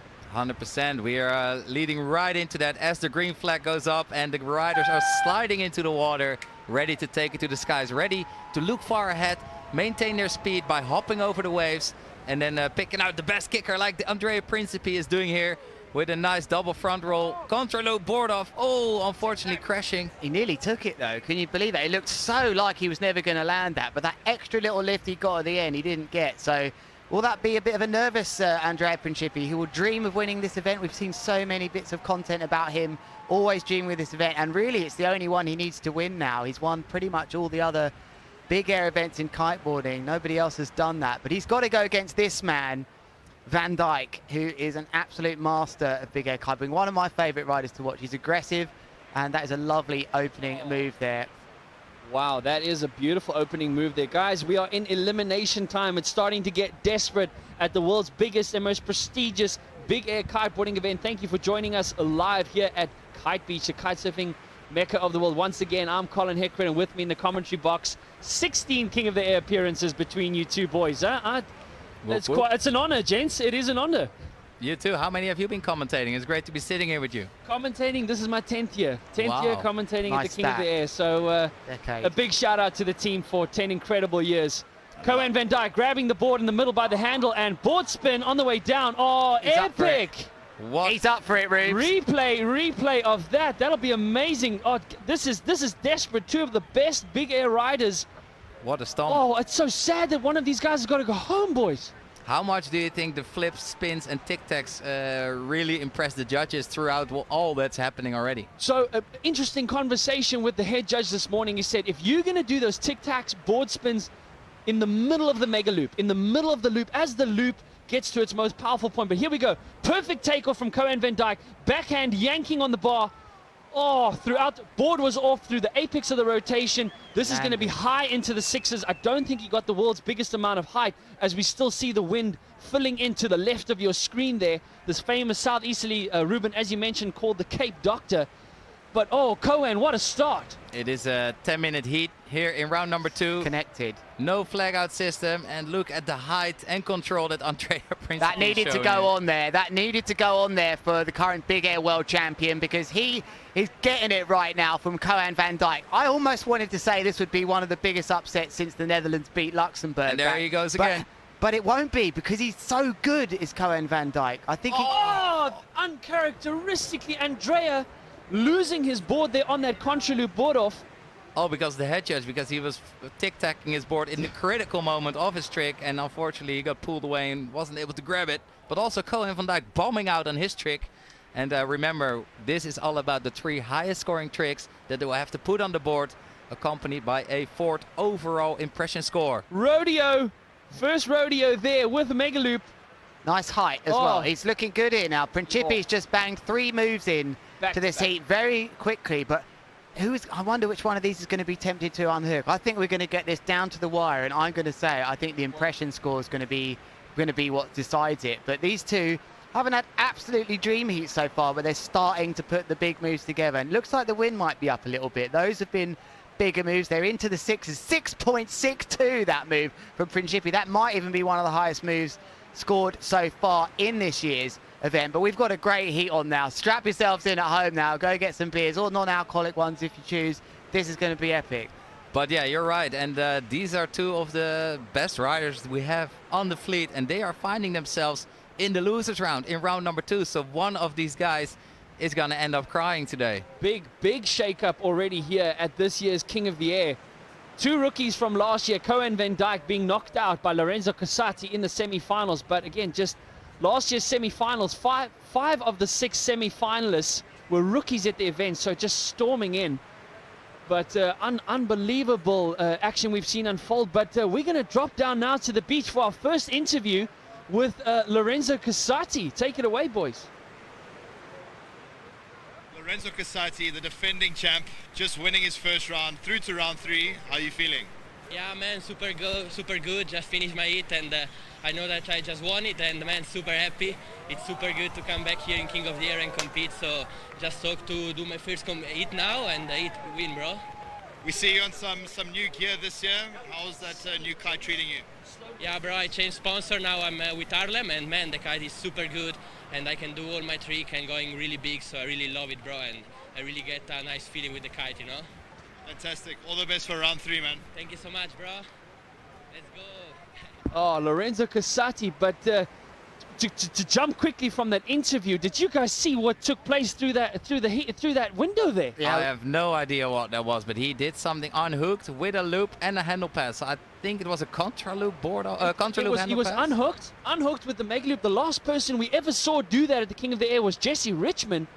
Oh, we'll be hoping to get a replay of that. I don't know if he was hooked in at the start there. From what I saw, no, he was unhooked. And I looked like a normal. Here we go. It was unhooked already. Yeah, it was a kite loop handle pass. Oh, committing with that loop. Yeah, I don't think he was hooked in to start with, but it was high and it was committed. And I think he's really starting to think about this variation score already. He's thrown it there. He puts the ball in his court to Principi and says, "Look, I've done unhooked," but Principi's currently scoring a bit higher on his moves for now. But this is going to be really interesting. Still 4 minutes left of this as we wait for Andrea Principi. He's obviously got a move that we haven't seen. Nice to see Carl Ferreira down on the beach there. Yeah. He nailed that interview, guys, yeah. Here we can see the nice lines of the impression scores, which will be added at the end of the heat for each rider to accompany their 3 biggest scores. In the beginning, Kohan was absolutely firing, but now Andrea Principi is taking over a little bit. Let's see what else they got for us. But to me, it looked like he was contra looping, which tripped me out, because normally it's like a unhooked kite loop handle pass. So, unbelievable. Last one to see that. But here we have the projected score at the moment. And at the moment, Andrea Principi does seem to be in the winner's seat for now. We still have over 3 minutes left, but great to get an idea of the momentum that each rider is gathering. Tic-tac here on the inside by Andrea Principi. Mega loop. Oh, I believe that's the first tic-tac we've seen coming in right foot forward. Yep, and so Steezy knew that he needed that trick coming in for his overall impression score, showing the judges that he can jump both ways and do his board off both ways too. Andrea Principi, the current Big Air World Champion, really showing his class there for me, guys, now. He's just upped it again. He always seems to have another gear here. And will it be doom and gloom by an Italian again for Kohan van Dijk? He would never have expected to be fighting for his life here in round number 2 against Andrea Principi, but that is the way things are. And 2.5 minutes remaining then for one of these riders. Andrea Principi's currently got this in the bag at the moment. Oh, and it's Kohan van Dijk. You can see as impressive as what that unhook kite loop handle pass was. We haven't seen that in years here at the King of the Air. I know Jason van der Spey wanted to go for it last year, but didn't get it right. But again, the judges are looking for height. They're looking for extremity. So unfortunately, not even pulling into the 6-point raise. Shows you the judges are not budging we want to see height and we want to see extremity at the same time. So great to see the consistency, as disappointing as it will be for the rider. Oh, great there to it see the goes. consistency, but back rotation, mega loop, board flip. Oh, and grabbing that thing by his fingernails. Wow. Oh my goodness, a replay of that will be absolutely amazing. But Andrea just raking up the overall impression score here. Double flip and then another at the end. Was that 3 flips? Double flip, flipping. Flipping Nick. Flipping Colin Flipping Heckroyd. A minute and a half left here in heat number 8. Oh, 2 of the best names in the sport. One of them, unfortunately, is going to have to enjoy the rest of the event from the beach. Oh, these guys taking it to the limit here, really putting their bodies on the line, all for your pleasure and entertainment, but hopefully more importantly for your inspiration. Oh, at the thrill that this sport gives you. And again, an encouragement to all of you who are not kiteboarding. Get down here, get some lessons, do it right, and be a part of this incredible life-changing sport as we now wait for scores to drop for Andrea, who I believe is really putting some serious emphasis on that overall impression score. But late takeoff from Cohen Van Dijk, very low and aggressive kite loop angle. Can he land this? That's nice. Nice. I think that's going to knock out his 5.02 there. It's quite sensible riding from here. But that just going back to that unhooked kite loop handle pass, I don't think, what that says to me is that I think that trick is done now. You've got to be hooked in first to get the height before you think about going into any handle pass now. But here we can see Andrea Principe taking off with that back roll and only looping the kite now. And look at that board flip, double board flip, and he just grabs it by the rail and recorrects to the handle and just puts it on in time. Skill, that's some real skill handling there, and surely there'll be a bit of relief from him that he's put this heat together. He always finds a way here, as it looked like there must have been a crash. Oh, he's gone for the big handle pass out the back, Andrea Principe. Oh, that was not the most massive handle pass we've seen, but definitely secured his overall impression score, showing the judges that he can unhook. And yeah, he was jumping to the right, to the left, showing some phenomenal height and extremity throughout his trick. So yeah, I think Cohen is being knocked out, but let's wait for the judges' results to come in. Look at that. Rodeo contra loop. I love it. Oh, we didn't see many of those last year, but guys, what a heat we had. Both of these riders really throwing it all, considering the conditions that they have to work with. I love the variation, Colin, of the moves that we've seen here. We've seen tic-tacs, different rotations, inside, outside. This is actually what this event is all about here. We want to see every type of creative move in big air kiteboarding, and that heat just had it all for me. I know we didn't have double loops in there, but that was because we didn't have the strength of wind. We can't get that in there, but what a show that was for those two, Colin. Oh, unreal. And again, and I find that we are saying this more and more every year. It's like, it is such a shame that one of these guys has got to go home. As you can see now, the scores haven't dropped yet. The judges taking their time, making sure that the deserved winner is the one who walks away to round number 3. Already it was a shock that both of these riders had to claw through round number 2. But painful scenes for the riders, but joyous scenes here for the spectators, enjoying one of the most beautiful cities in the world. As you see there, down on the beach, more and more people pulling in. And again, another warm welcome to all of you who are joining us from all around the globe at the world's biggest and most prestigious big air event. Again, Lewis just still waiting for the scores, still waiting to put in. So while you're waiting for that score to drop, hashtag Redbull King of the Air. But wow, and very impressive overall impression score there, as expected from Andrea Principe, the current world champion and last year's 3rd place finisher. Will live to see another round. Cohen Van Dijk, semi-finalist from last year, unfortunately will have to wait another year. Lewis, your thoughts on that heat? Oh, Andrea Principe just totally upped it when he needed to there. Started going for all of his best tricks, and even got the handle pass in at the end, right on the buzzer, just to put the last nail in the coffin there. That's it, surf naked, that t-shirt on the beach, didn't it? Is that what people do around here, Colin? You're from here? No. They're clearly not from Cape Town. No. So when doing the ice bucket challenge, we just use the straight water. You don't need ice. Yeah, okay. The water is freezing, but very refreshing at the same time. And again, you guys from Europe, no strangers to cold water. But unfortunately, as epic as what that last heat was, we're going to have to move in now to heat number 9. Another epic battle underway here. Timo Boersema, who managed to find his way out of round 2 last year, beating Joshua Emanuel, now finds himself up against semi-finalist from 2021. Heel Vlucht a battle of the Netherlands here. Wow, again, an unfortunate set of events that one of these riders will have to go back home. But this is heat number 9, and there goes the buzzer. I'm pretty sure those of you online can hear the buzzer. Heel Vlucht in the yellow vest, making his way out to the iconic Robben Island. 10 minutes that these boys will have to battle it out against each other. And Heel Vlucht is hitting that chop on the side of the wave. But Timo timing good this time. Back roll mega loop board off. Board taken off through the apex of the loop. Exactly what the judges want to see. Just got to slow down here every once in a while. The tension is hectic. Heck root tick. Heck root Now tick, I'm getting nailed. Yeah, in the commentary box. Keep the debate between you boys, but I'm loving it. Which debate? Which debate? Oh, that one. A big shout out there to our boys on the jet ski, our rescue crew, keeping us safe and sound here. Oh, just incredible the effort that the media crew, the production crew have put together here.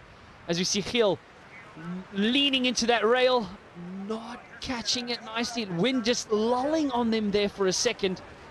But Giel's, he did have a good, despite him being in round 2, I do feel that Giel had a very good round number 1. But yeah, we are in knockout time here at the 2023 Redbull King there. A battle of the Netherlands, battle of the Dutchies, hey Rubes? The battle of Ruben and Lewis continuing in the boot as the event continues through round number 2 in heat number 9 with Timo Boersma and Giel Vlucht, 2 Dutchies, both hungry to advance to round number 3. Yeah, they will be. They won't want to join Koan on being exited out of the second round. But that's a nice move there from the Nash rider there. Timo Boersma. Doobie loop?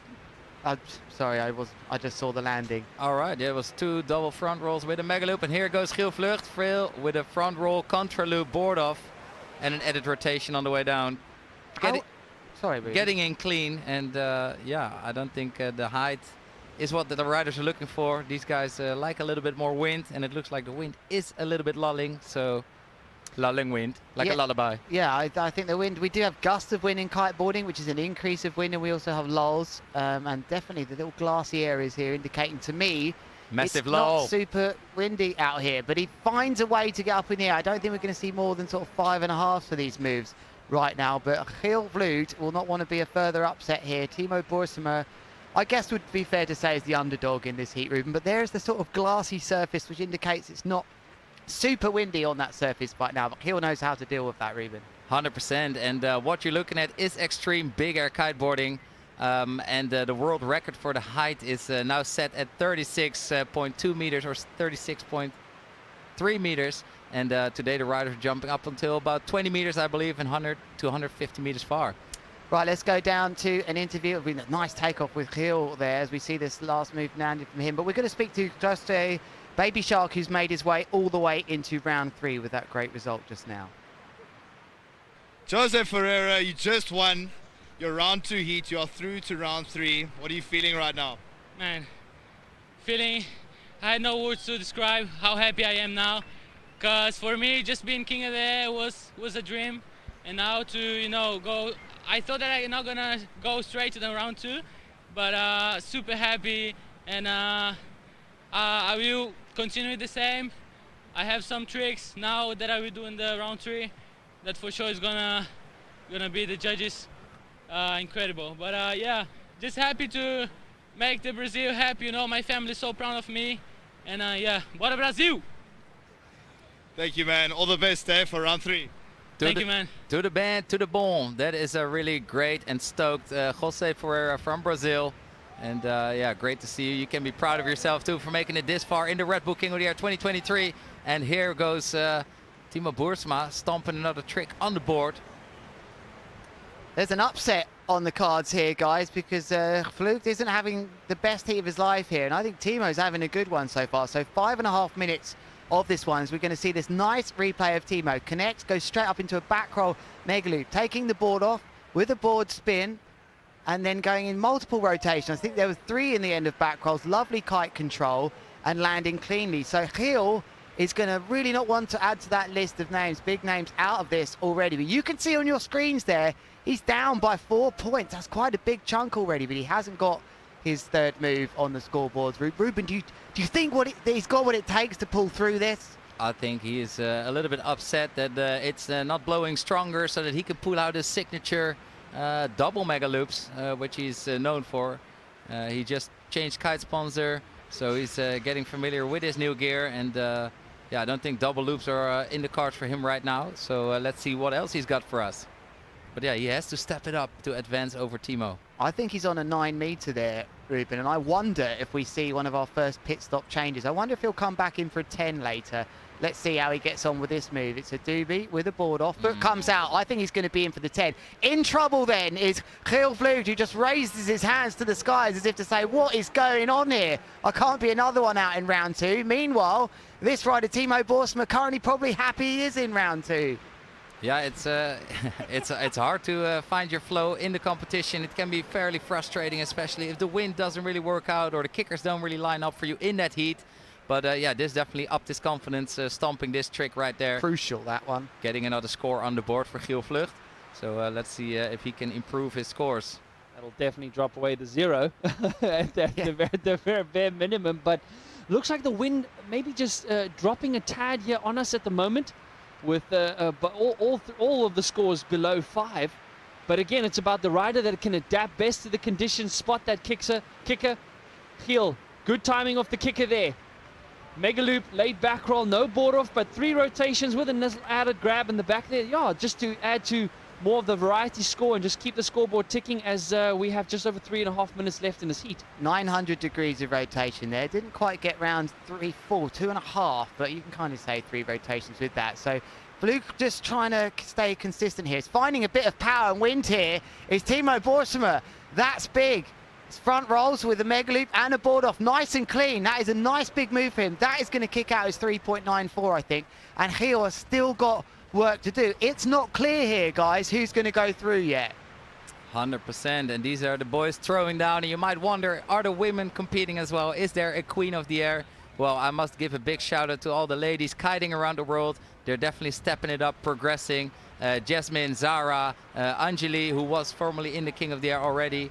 Hopefully next year we can see them in some rounds of their own. Sierra as well, she's doing well. Amazing. But yeah, the boys are throwing down. If we cannot finish the event, which we can not, we will continue later on when the forecast looks good again, hopefully in a few days from now. All right, here we go then. 2.5 minutes then of this heat in round number 2. This is heat number 9. Giel Vloed, one of the top riders in the world. He's definitely inside the top 5, I'd say, for me. 2.5 minutes remain. Vloed currently got this one now then by just 0.16. It's going to go down to variation. Timo, I think, has been going high here though. He's connecting with his kicker. Giel Vloed, not getting the height he wants. Wind just dropping on him there as well. Maybe a little bit of a flat kicker. I think a combination of both. But there, Timo also probably wanting to opt for a kicker, but they'll head back in towards the beach. Each of these guys will have caddies on the beach, giving them a good indication of the scores. And there we have the current live impression score, but yeah, that'll update as time goes on. Currently, if I look on the website, oh no, here we got the wrong right. Wrong website. Wrong website. But for those of you who are on the watching live on the internet, please scroll down on the results page. You will see all the tricks, all the scores for those tricks, as well as the current live impression. So just to fill yourselves and educate yourselves more on this, where this sport is for everybody, guys, young and old. Incognito browsing there, mate. Yeah, just a little bit, you know, action, multitasking not at its best. So, Giel Vloed adding to the variety, coming in with a I wouldn't say a mega loop, maybe a kite loop, late back roll there. Sorry, boogie loop, but not really a mega on the mega loop side. Whatever it was though, Colin, it was right foot forwards, and that is a man starting to... It's going to close. Oh, it wouldn't have closed. That's always the worst when you think, oh... Again, he gets it on... No! Oh, he's gone for it. He's gone through it. He's managed to go through it here. The old classic, the mega loop delayed back rolls. Things intensifying here at the Red Bull King of the Air. All three of us getting excited here in the booth because there is less than a minute for these two riders, and there is less than 1.6 separating them. So these riders taking the risks now. This is big from Giel Vloed. He's trying to up one of his scores. Oy, bombing out, unfortunately, but are we gonna see the full-on collision, like a rider mistiming the kicker and it slams right into their face? Like Hopefully your not. Ooh, that's what I do, yeah, all the time. 20 That's what I'm aiming seconds, for. gents, as we see Timo with a chance to get back into first place. Ooh, look at these kickers lining He's up got here. the kicker. And he's going very vertical, doing a nice double front roll contra loop. Whoa, no. Oh, what a back bomb. He just fell out of the sky there for that. It just, you can see the wind picking up right now. Good feathering there.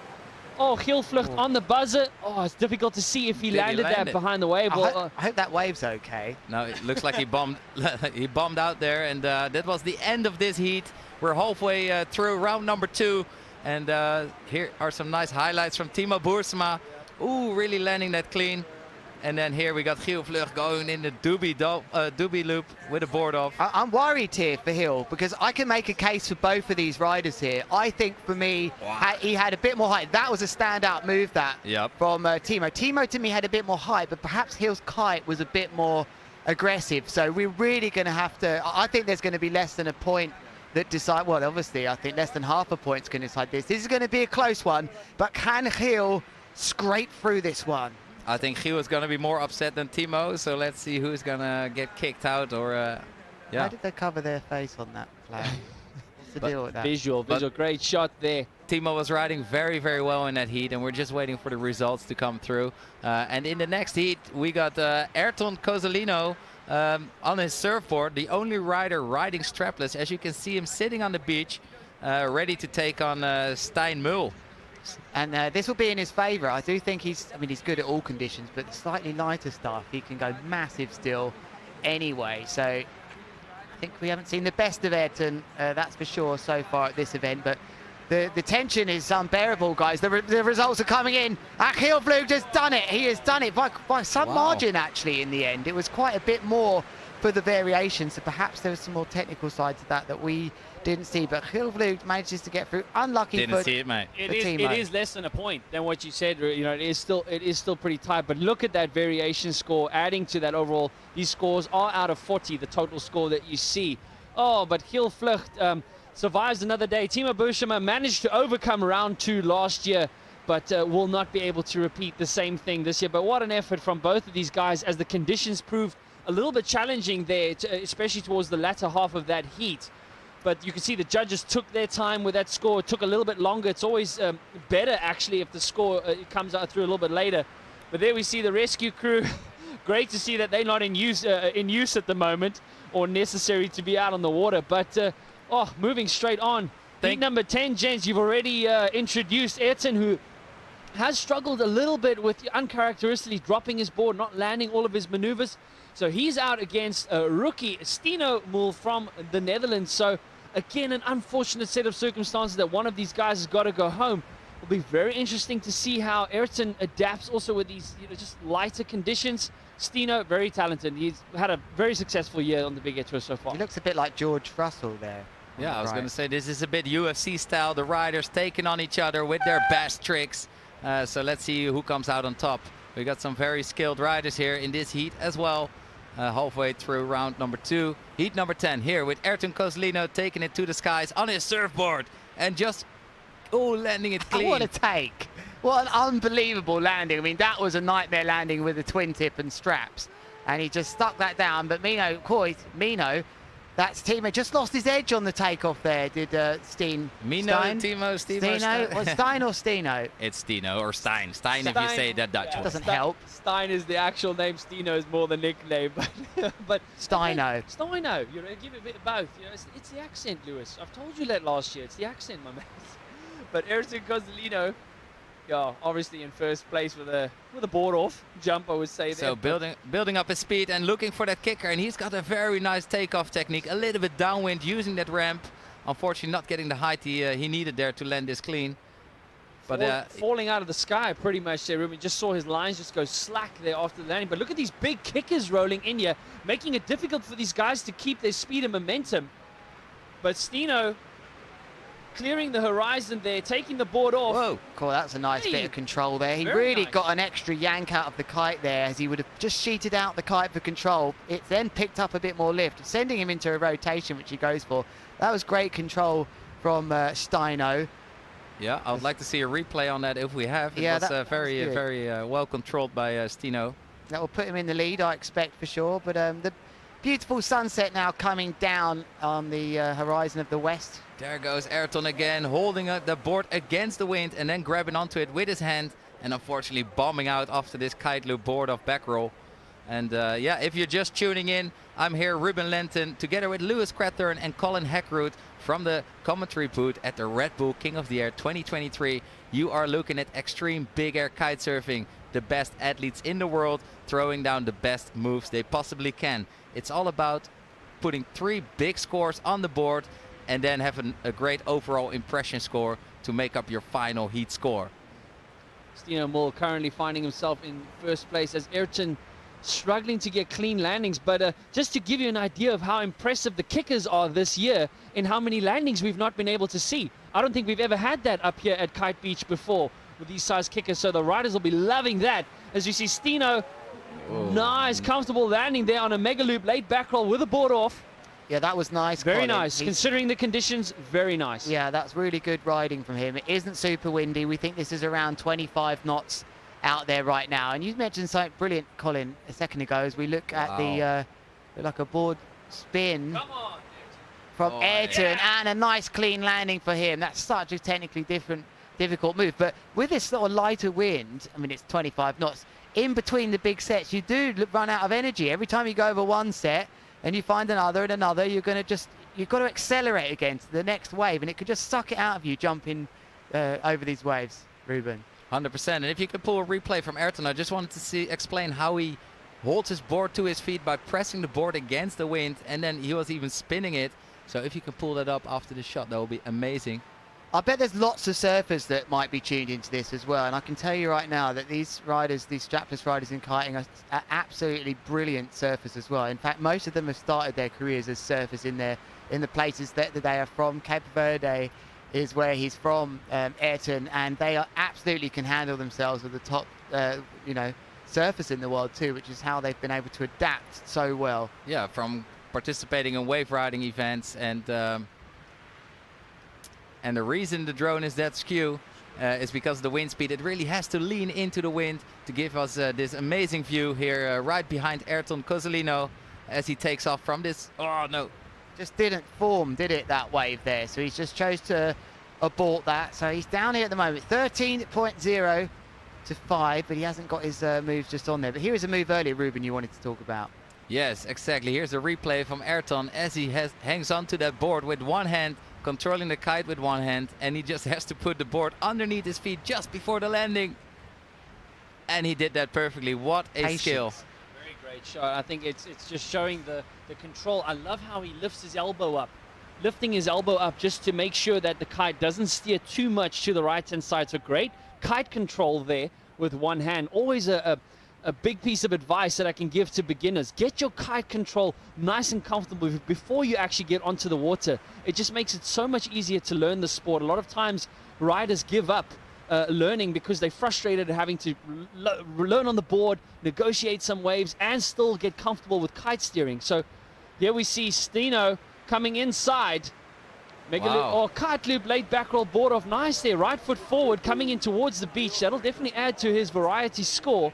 He's very good at switch. He really puts the time in, a bit like Hill. They know how to do things both ways, board offs with different hands. That's really is quite a skill here. So he's really put it here to Ayrton Cozzolino, who's a multiple surf division in kiting world champion here. He's really, you can just see his body language to me now, guys. He's really thinking, I got to get on with this now. We've got Hadlow and Gilbert coming up shortly, but right now with 4 minutes to go, Ayrton really needing to get some big moves on. All 3 of those moves I don't think are going to be big enough for him.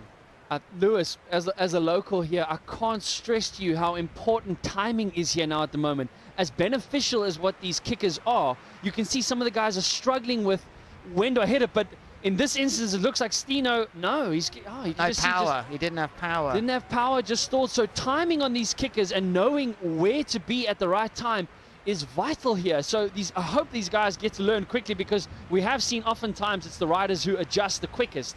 But a great shot there of our judges with the live impression score. Stino, as you can see by that graph, the yellow graph, showing that he's adding slightly more variety than Ayrton at the moment. And so there we go, how Ayrton Cozzolino heading out to sea there. It's an extra.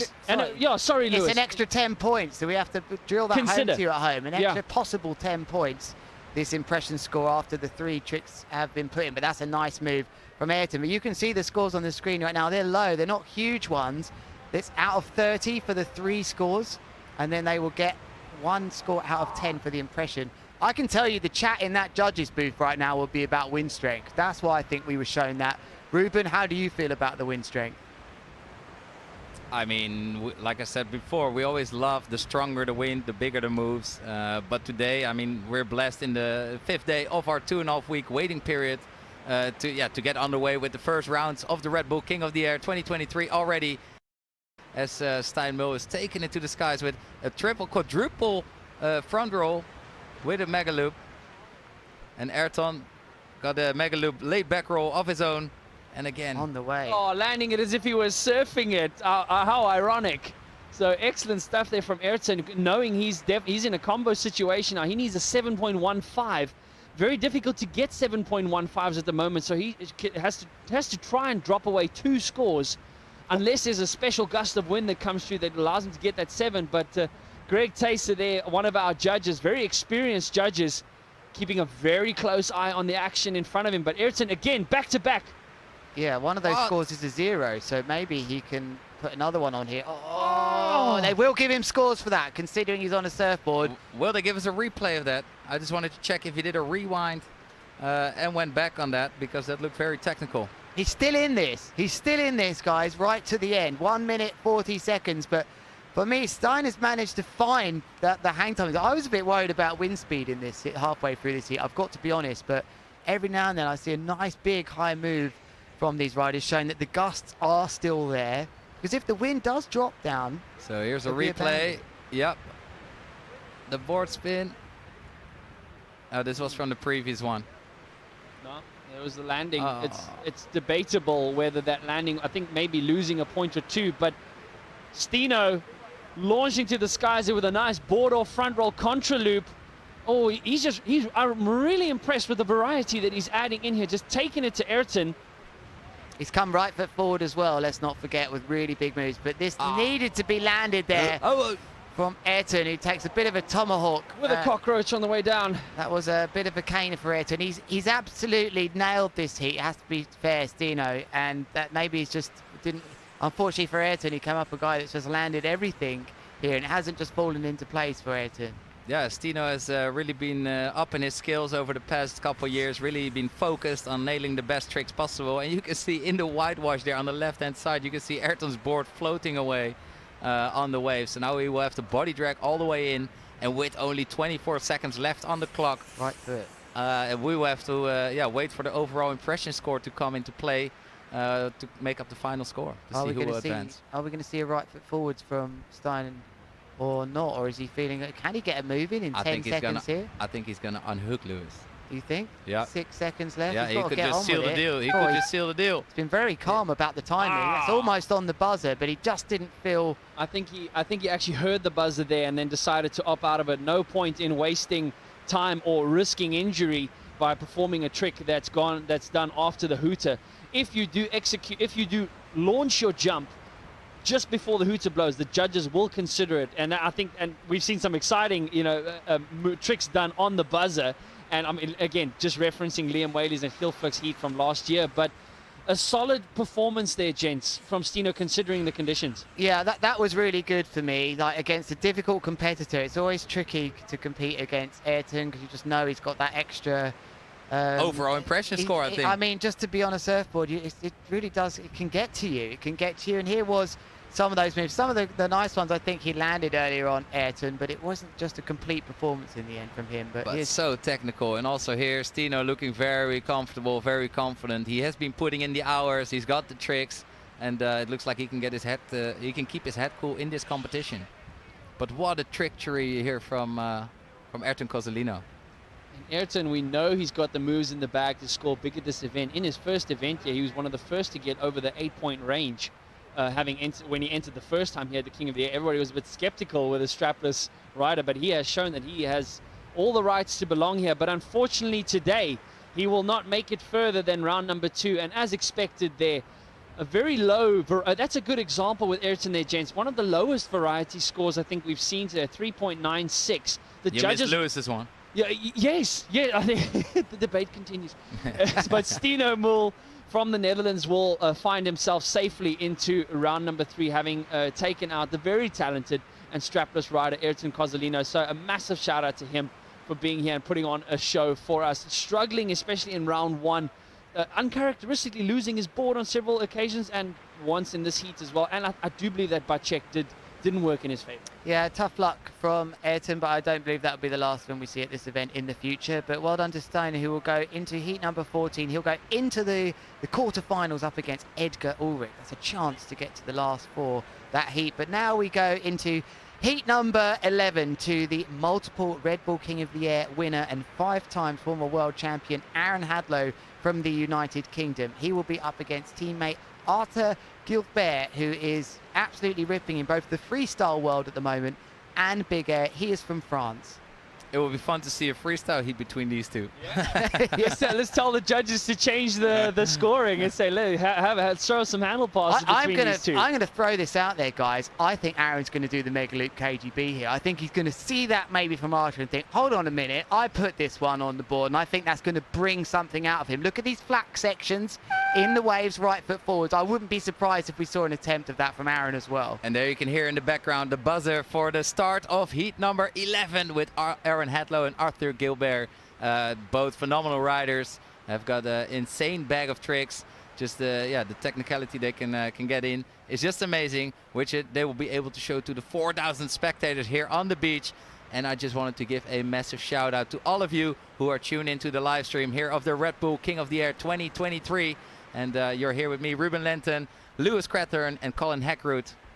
It's so nice to actually have someone pronouncing my surname right, Lewis. It's just... Do I get it wrong? Just FYI. No, what it's the heck, Ruth? It's the accent. It's the accent. No, you and Jim struggled. So big shout out to Jim Gaunt if you're watching here. And there we go. Aaron Hadlow, right foot forward. Gents, these conditions, I don't know, your opinion, but I'm feeling a couple handle passes are going to be coming down here. Perfect conditions for it. I think that's a great shout, Colin. I think that would be useful. Look at those lines. They're long, Ruben. And it looks like a very small kite from Arthur. It might be an 8 meter or a 9. Don't know. I'm wondering. Yeah, keep your head, Aaron. Is what they're saying. I'm wondering, but just, it's so comfortable on the beach down there when this wind really gets going. You wouldn't be able to sit there like that. But that was some nice height from Aaron Hadlow. We just got that trick midway. He's got lots of power there. Is this wind? Oh, he's got. Will he get scored for that, Ruben Lenton? On the ribs. Will he get scored for it? Was he in complete control after the move? Yeah, I think he rode out far enough. It was the next wave, kind of messing with him, and yeah, it looked like a clean move to me. Did they score you for the steam train, the famous steam train? My faceplant cartwheel, for sure. Oh, the Gilbert. Front roll contra loop board off there. Nice tail.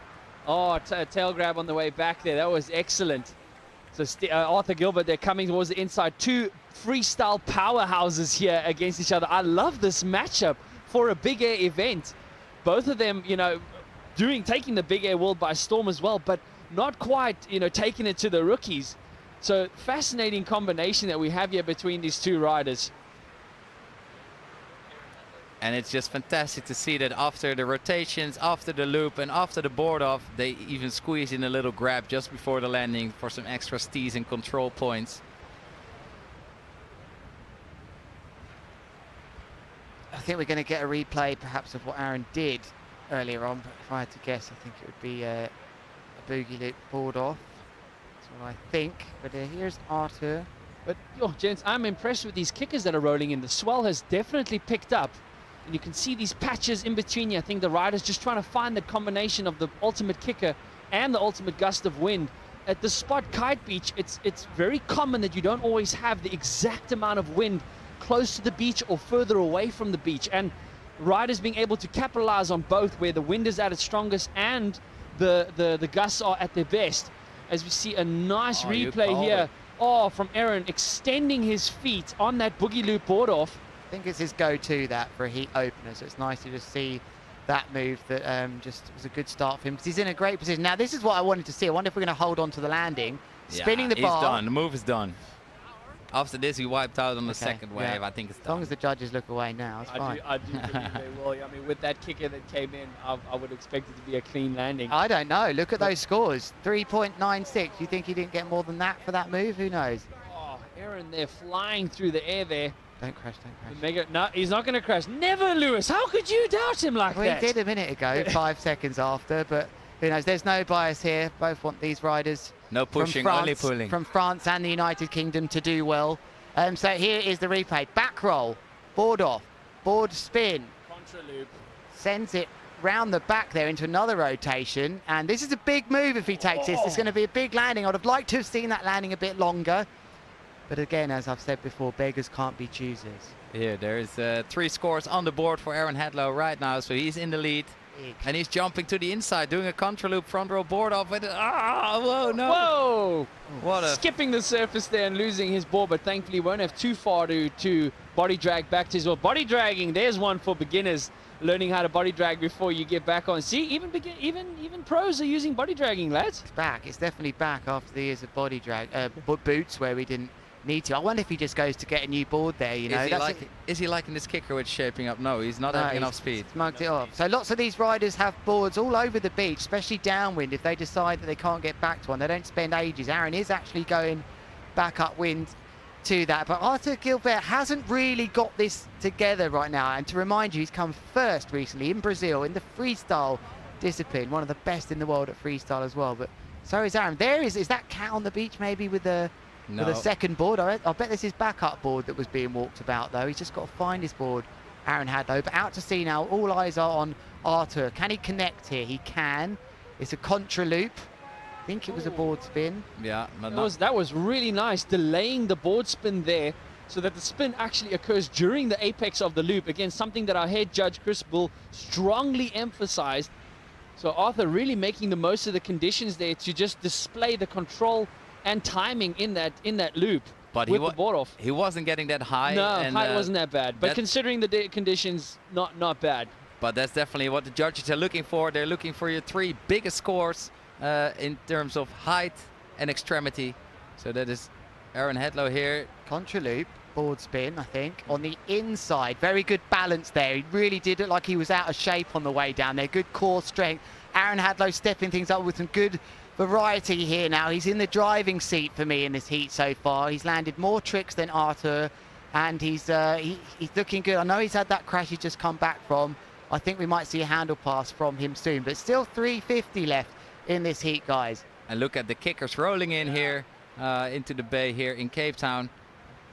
Oh, Arthur there. If we can get a replay of that, that'll be great to see what he did here in the shallows. As you can see, the tide still pretty high. Not leaving much space for the spectators on the beach, but oh, look at that shot. Just the wind feathering there on the waves as Arthur Gilbert finds his way out, and he's got some nice kickers that are looming there. There you can see on the right-hand side of the screen by the jet ski. Can he see some them, big kickers rolling in here. Let's see if he chooses to opt for it, or is he going to turn around and opt for the flatter water? Here's a replay from Arthur on the inside, coming with a back roll, a kite loop, another back roll, and a board off. So double back roll, kite loop, board off.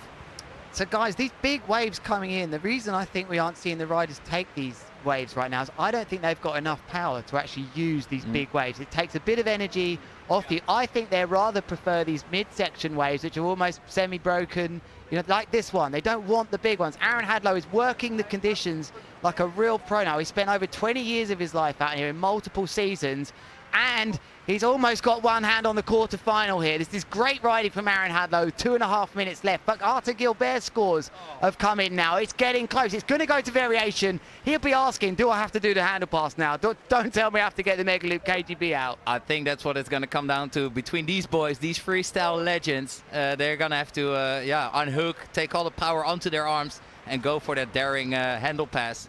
And I'm curious to see who's going to bust it out first. It does take a lot of balls, a lot of courage to go for that. There's a good reading there of the overall impression score. Don't forget the influence that this live impression and the impression score has. Yeah, we see unhooked. Oh, it looked like he unhooked it. Excuse me for a second, but pulling on the front hand, contra loop, 2 rotations with a board off.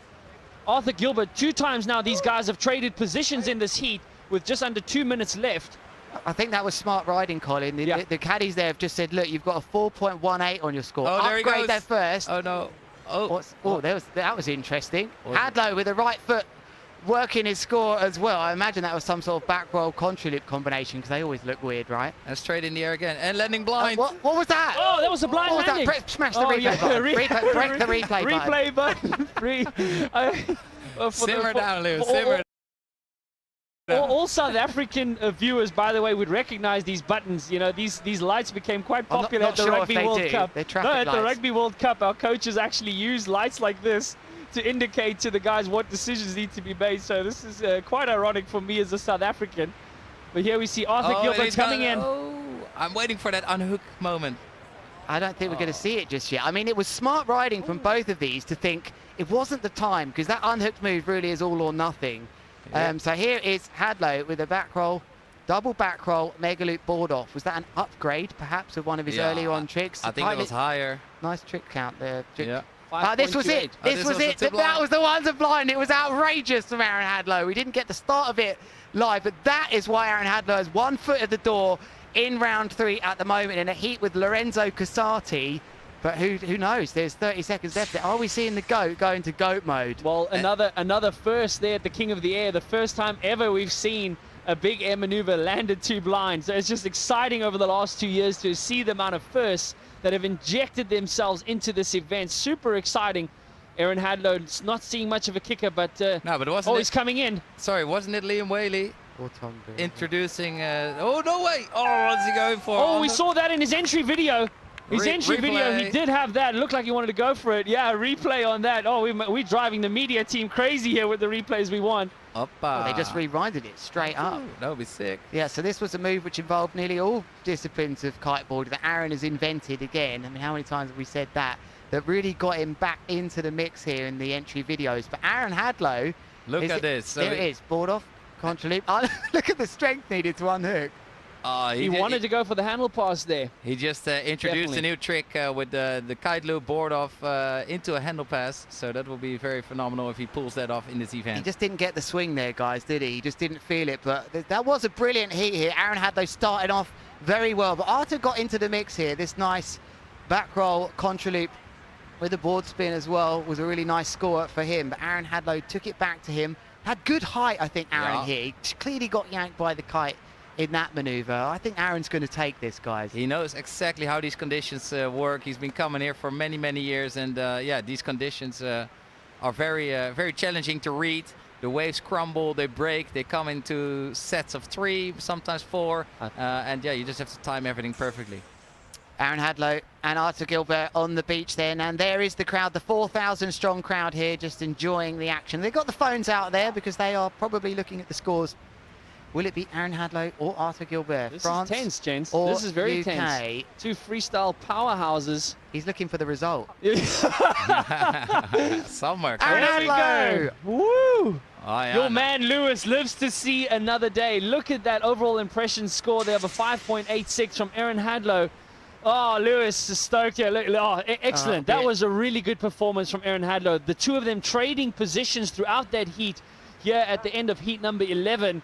But UK lives to see another day. 2 tricks from Aaron there in the 5 points. Arthur not managing to get into the 5-point area. So a solid difference between these 2. So unbelievable, gents. Heat number 11. You know, tense action here. Again, a warm welcome to all of you joining us. But gents, how are you feeling about the event so far? Absolutely incredible, Lewis, to be sitting here right next to you guys. And it feels surreal to be right in the middle of the Redbull King of the Air. We're 5 days into the waiting period, and yeah, it's just blowing my mind. Yeah, I think it took people by surprise today, and I think on the event crew, we should really be stoked with that, you know, and give them some respect that they went for it today and they saw a good forecast. But here we are then, which I think is going to be the last heat of the day. Who's in this, Colin? So Josh Emanuel, local boy, 7 King of the Air appearances for him. So exciting to see him here. Win not in his favor. A solid weight working against him there, 95 kilos. Oh, Joshua. Jamie Overbeek, last year's 2nd place finisher. There goes the buzzer. on the beach for these guys for the start of heat number 12, the last of round number 2. Jess, is it just me or is time flying? Like he's flying. Yes. Joshua Emanuel with probably the most aggressive kite loop angle so far. Unfortunately, no technicality in it. Oh, I just love this guy's mega loop angles. Lubin actually reminds me a lot of you. Cheers, mate. No, Josh is definitely pulling some of the most extreme loops in the scene and showing that he's got all the skills to be here amongst the best riders in the world for already the 7th time that he's competing in this event. He's also formerly won the Red Bull Mega Loop event in the Netherlands, taking up Jamie Overbeek in this last heat of round number 2. Jamie finishing 2nd last year at the Red Bull King of the Air 2022, and absolutely phenomenal riding, spending most amount of hours on the water, now riding his new 3-strut ozone kite, and absolutely loving to put on a show. That's what he does. He's one of the best at putting on a show.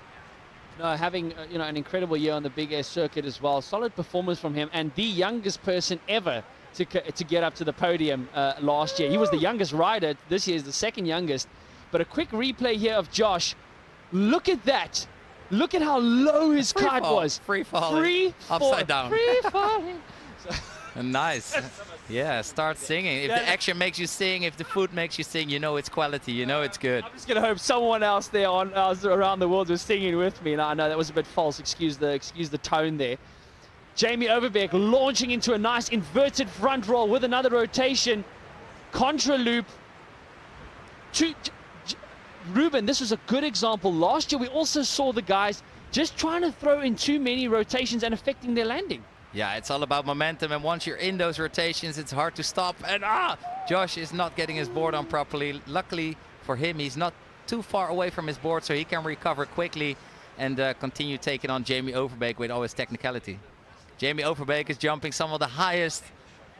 He's done the most amount of jumps, over 30 meters in his career, and also stomping 35.2 meters on the world record with Wu, I believe.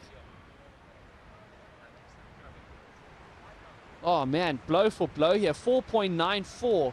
So very close to the 5 points there for Josh. His height wasn't, he didn't have any rotations really, or any board offs, or board flips or tic-tacs in that maneuver. So being awarded almost the 5-pointer for a straight mega loop. Oh, that is crazy. That's impressive. But I mean, yeah, the judges really love the height and the extremity, and that's what Josh has got. Josh has got that extremity.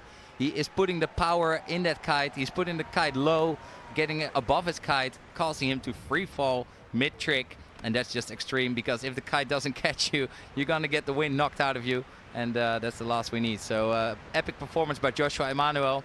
But yeah, as you can see, the technicality of Jamie Overbeek is definitely something else. Scoring into the 5.1 and the 0.8.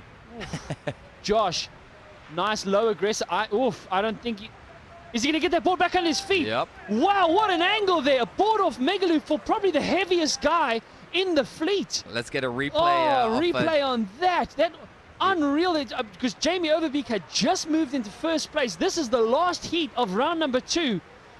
Yeah, and what an angle what there. Skill there from Josh. What an angle there from the drone to be right behind Joshua during that mega loop. Like he goes into the sky, takes the board off with his front hand, loops the kite with his backhand, swings the board out, and then swings the board back on, and it's just hanging onto his toenails by the looks of it.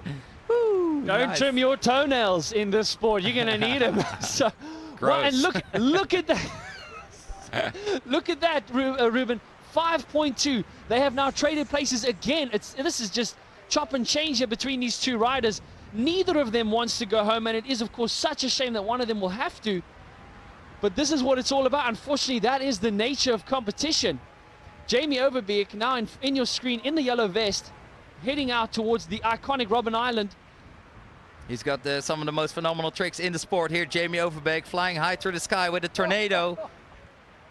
I think spinning 4 times. If we can get a replay on Jamie's last jump, that would be perfect, so we can actually count the rotations he's doing. Oh, here again, Josh from the drone, unfortunately not timing the wave properly, so he had to abort that trick. Oh, but this is incredible. I was, to be honest, and with all due respect, I wasn't expecting this.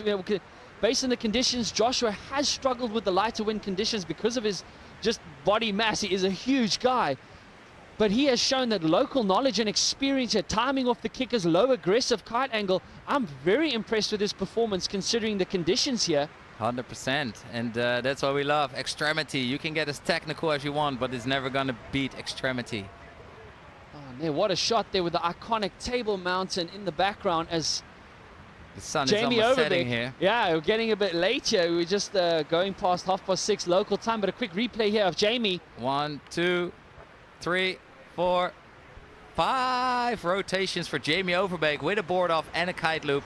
So phenomenal riding there, and that was the highest scoring trick of him this heat, at 5.78, I believe. Oh, and look at that, Jamie Overbeek now into first place. Here we go, back. This is toe to toe in the ring here between these two riders. Joshua throwing his kite low. Oh, again, Lewis, you made that point earlier about just not opting for those bigger kickers based on the wind conditions. Interesting to see these guys adapt to the conditions as we go along. Yeah, and I've just been down there, actually. I think it's important sometimes for us in here to just sneak out, have a look, and get down there and feel the conditions. So it looked like it was windier than it was out there. When I saw that down there and just went down, I actually went down to say nice job there to the competitors. But it was a bit bizarre. It looked really windy, but I don't think it is as windy as these riders would want, but it's still windy enough to see epic moves like this from Jamie Overbeek, who looks like he's finding his flow now. Oh, I love how Jamie really commits to the inverting of his front rotation, just really throwing that board completely above his head. So unbelievable stuff there from Jamie Overbeek. So what epic scenes we've had here, at the 2023 Redbull King of the Air. As we see now, Jamie Overbeek still in first place. This is going to be very interesting. Less than 3 minutes left until one of these riders will have to spend the rest of the competition on the beach. As we see Joshua Emmanuel from Durban, further up the coast of South Africa. Nope, it doesn't look like he has the speed in opting for this. And again, just that kicker just falling flat. This is a good example of the tides. This high tide, not allowing that kicker to steepen up. But Jamie looks like he's got good timing here. Again, I love that inversion on his rotation. Contra loop, board off. Yes. If he lands this, I think, whoa, he will be, unreal there from Jamie Overbeek, last year's second place finisher. Hit the replay button for Jamie, because that was some phenomenal action going down.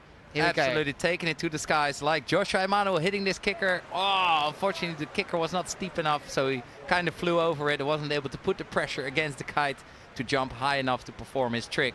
But a replay to Jamie's trick, because he was spinning, I think, 4 times, getting very inverted as he takes off here, spinning forward, then putting the hand to the outside of the bar, spinning twice, doing that board spin whilst contra looping. 3 and 3. Very, very, very nice. So comfortable, the riders these days, that just not having the board on and just waiting, real patience that they have. But here we go. I think this is a great example of not having the speed off the wave. It's not look bad at this. though. Yes. If he lands this, then I think he might see himself. No, look at that board not getting back on his feet. The crowd absolutely going bonkers on the beach. There's the South African in you, Colin. Oh, yes, it is. I will admit that. But Joshua Emmanuel, he had the board. That must have been the toenail that he did clip. You're gonna have nightmares of that tonight, Colin. You are, not him. Oh, Josh needed that. That would have been. I almost want to say that would have been in the 7-point range. But look at Jamie Overbeek's score drop for him. There was 6.78. Josh got his work cut out for him here. But look at this. Loads of height. It was high. It was kite was horizontal. Yes. Look at that. He had it. Oh. And just not getting, but he threw his hand. I heard him going, sorry, Colin, on the way down. Throwing both. It's rare that I've seen a rider throw both hands in frustration. He's got 30 seconds left as he heads out towards Robben Island, but the sea just going flat on him there as well. Perhaps the last 30 seconds of him competing at King of the Air as well. He's done so many, and what would it take for him to get the 40 knots that we want to see him riding in? But this man here, right out the back now, Looked like he was going to send something out there, but he's got 15 seconds left. I wonder if he's going to get back. Working the car up and down there. What an example of a lull there, Ruben, where he didn't even get going. But don't forget about the overall impression score. Like, who's going to take that away? Doesn't matter, it's 3 points. I believe the margin is significant, but there goes the hooter.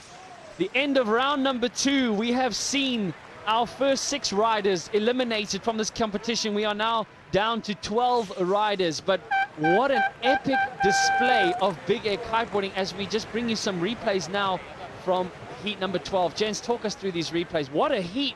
What a heat! Yeah, that was the back roll contra loop board off there that looks just so bizarre to work out in your head, Ruben. But Jamie Overbeek, last year's second place finisher, really did find his rhythm in that heat. Unfortunately for Joshua Emmanuel, and well, there's been some great action in rounds number 1 and 2. I think everybody that's come to the beach has had a good time down here, and I think it's the right thing to say, okay, 2 rounds done. We're going to go to round 3 another day, because the wind isn't absolutely nuking as the crowds start to leave the beach a little bit right now. Ruben, did you enjoy that heat? Oh, lovely. I love to see Joshua pushing it extreme again, like free falling whilst he's upside down. And I love to hear the young Jamie Overbeek showing all his skills in front of all the spectators and you guys on the live stream. And yeah, I think Jamie is definitely deserving to advance to round number 3, as he's got many more bags or many more tricks in his bag, which we're going to see from him. Many more bags in his tricks. I will put some bags in your tricks in a minute. Criticism is at work here. But here are the results as expected. Yeah, Joshua Mann with a low variety score. Jamie Overbeek with a very high variety score of almost 7 points, one of the highest we've seen of the day. Yep. A solid performance there from the 2-time King of the Air appearance for Jamie Overbeek. Last year's second place finish. Joshua Emmanuel, I find it again quite ironic. Almost a textbook copy of what happened to him last year against Timo. If he had landed the maneuver at the end against Timo, he would have had a very strong chance of going into round number 3, and again here just not getting his board back on his feet. I think Jamie had it in the bag this time. All But day I long. think that was a big difference. I know you as a South African, it's hard to... You've still got a South African in this thing. It's okay. We've got Jason van der Spy in heat 15 in round number 3. We've also got Luca Taruti. I know he's a bit of a local rider around here, so it's okay, Colin. You've got them in there, but I wonder, are we going to see the kite loop bag off, Ruben, in that trick? That were always trick attempts, but here's the comp ladder. So as you can see, we are going to round number 3 with Jeremy Berlando, Giel Vlucht as a kickoff for round number 3. Edgar Ulrich taking on Stijn Mul from the Netherlands. Then we got local boy Jason van der Spui against Brazilian Baby Shark, aka Joshua Ferreira, and Mark Jacobs in heat number 16 against Jamie Overbeek. That's a biggie. That's going to be a phenomenal heat. Then we got Luca Cerruti and Andrea Principi, which is going to be fire. And then we got heat 18, the last of round number 3. Lorenzo Casati, title defender. He's wearing the crown at the moment, and he is hoping to put it on once again against the GOAT, Aaron Hadlow. Hadlow nearly done him over at Lords of Tram this year. It was very close, actually, between them two. I think less than half a point that decided that. So Aaron, I think, will be up for that one. But who is going to make it into the semi-final? Guys, who do you think is going to make it into the semi-final? Definitely you, Lou, because you'll be sitting here right next to me in the semi-final. Oh, man. I think so much is also weather and wind dependent as well. These, a lot of different styles in this mix-up that we see here in round number 3. Yeah, it's I almost want to say partly anyone's game to an extent. I've been very impressed with Andreas Principi's performance, considering the conditions, really getting that height. Lorenzo also, we did ask, is he going to perform to the same level as what he did, being on new kites, new brand this year? Very impressed with his performance as well. Jason van der Spey storming through to his first third round appearance, finally getting over the round 2 nemesis that he's had. So it's exciting to be able to kind of like stutter for a minute here and say, well, who's the obvious standout? I think 13 and 16 for me are the ones really hard to call here. I mean, they're all hard to call, but those ones, Jeremy Blando against Giel Vlucht, I mean, come on, what a heat that is. Mark Jacobs against Jamie Overbeek, a former winner, against the guy that finished on the podium last year. I think those two are going to be super tight, and the others could go either way as well. But this is 60% done of the Redbull King of the Year 2023 with 10 heats left to go. So a nice stat. Where did you get? Who done that for you? Did he just grab that off the top of his head? I am a mathematician. Someone's Lewis. done that for you. And actually, I'm going to have to check that. I've never pronounced that word Hold on, before. I'm just going on mute to check that. Sounds amazing. Mathematician, yeah. But wow, what a display of big air kiteboarding we've had. It's exciting to see the kickers that have been rolling in this year. For the first time, really struggling to see the landing on a lot of these riders. And a solid round one performance from all of these guys. Very unfortunate, in my opinion, that Cohen van Dijk will have to fight it. Will have to fight again next year, back into round number 3. But an epic performance there from him. But gents, big kickers, I've really enjoyed that. I've enjoyed to see how the guys have exploited some of the lighter wind conditions as well. The handle pass variety, we've seen the resurrection of the Megaloop KGB. What an exciting event. Well, I mean, we have the waiting period of 2.5 weeks with everybody here on standby for when the conditions are suitable for such an extreme big air kiteboarding event. And today, the 5th day in the waiting period, was a phenomenal day to get started with round number 1 and 2. And we've seen it all already, but not double loops yet. So we've got all that to come, but I think we're really quite impressed with what we've seen today. Only rounds 1 and 2 done. Megaloop KGB's back. That's what takes the day for me so far. Definitely, the handle pass variety, just injecting that technicality into the sport. It's wonderful to see the mixing of big air kiteboarding and freestyle into one. That unhook kite loop handle pass from Cohen van Dijk, it didn't score high, but I love the guys kind of going back to a little bit where things started, gents. And it's a lot of strategy that goes into there to make up for that overall impression score as well. So, yeah, it is really interesting to see how the riders are keeping their head cool, what strategy they're going with, and which moves they're actually busting out. So these riders now that are still in the event now in round 3 will go away for multiple days now. They'll feel great that they can think, oh, I've just got through rounds 1 and 2. I wonder what they get up to as they try and take it easy, anticipating when they'll be back out on the water. Andrea Principi, I can tell you, the big air world champion, he was just out there. We saw him in the background, still going for it, still training. I think that's quite smart. He wants to know what these conditions are like at this spot with the gear he's on. So these riders will try and get some training in. Realistically, they're not going to have time. The next time we see good wind here, we'll be running the quarterfinals. And if we look ahead to next week, do you see something on the local forecast already? Yeah, it's been a very strange season, to be honest, here in Cape Town. We've seen a lot of south forecasts. If you look at Wind Guru, I know you're familiar also with Wind Guru, a lot of south in the system. We didn't see the iconic tablecloth, this year over Table Mountain, indicating that we've got a slightly different weather system running this summer. To be honest, I haven't seen this in about 14 years. 14 years ago, we saw a lot of south winds come through. The guys in Strand loving it in that area of Cape Town. But next week, Tuesday, for example, has a high forecast. Incidentally, also Tuesday, 5 days in now, we got another week later, where we see some decent wind pulling through, which should give us enough to then continue on with round number 3. Yeah, I think Tuesday as well. I'm going to call Tuesday too. So there is still time left to wrap up the last heats of the Redbull King of the Air 2023. I want to thank you, gents, for an epic day in the booth already. Thank you guys for tuning in, all the spectators for coming out to the beach, and of course Red Bull South Africa, North, and the city of Cape Town for supporting this event. We love you guys, and we are looking forward to continue. See you next time. Cheers, everybody. Take care.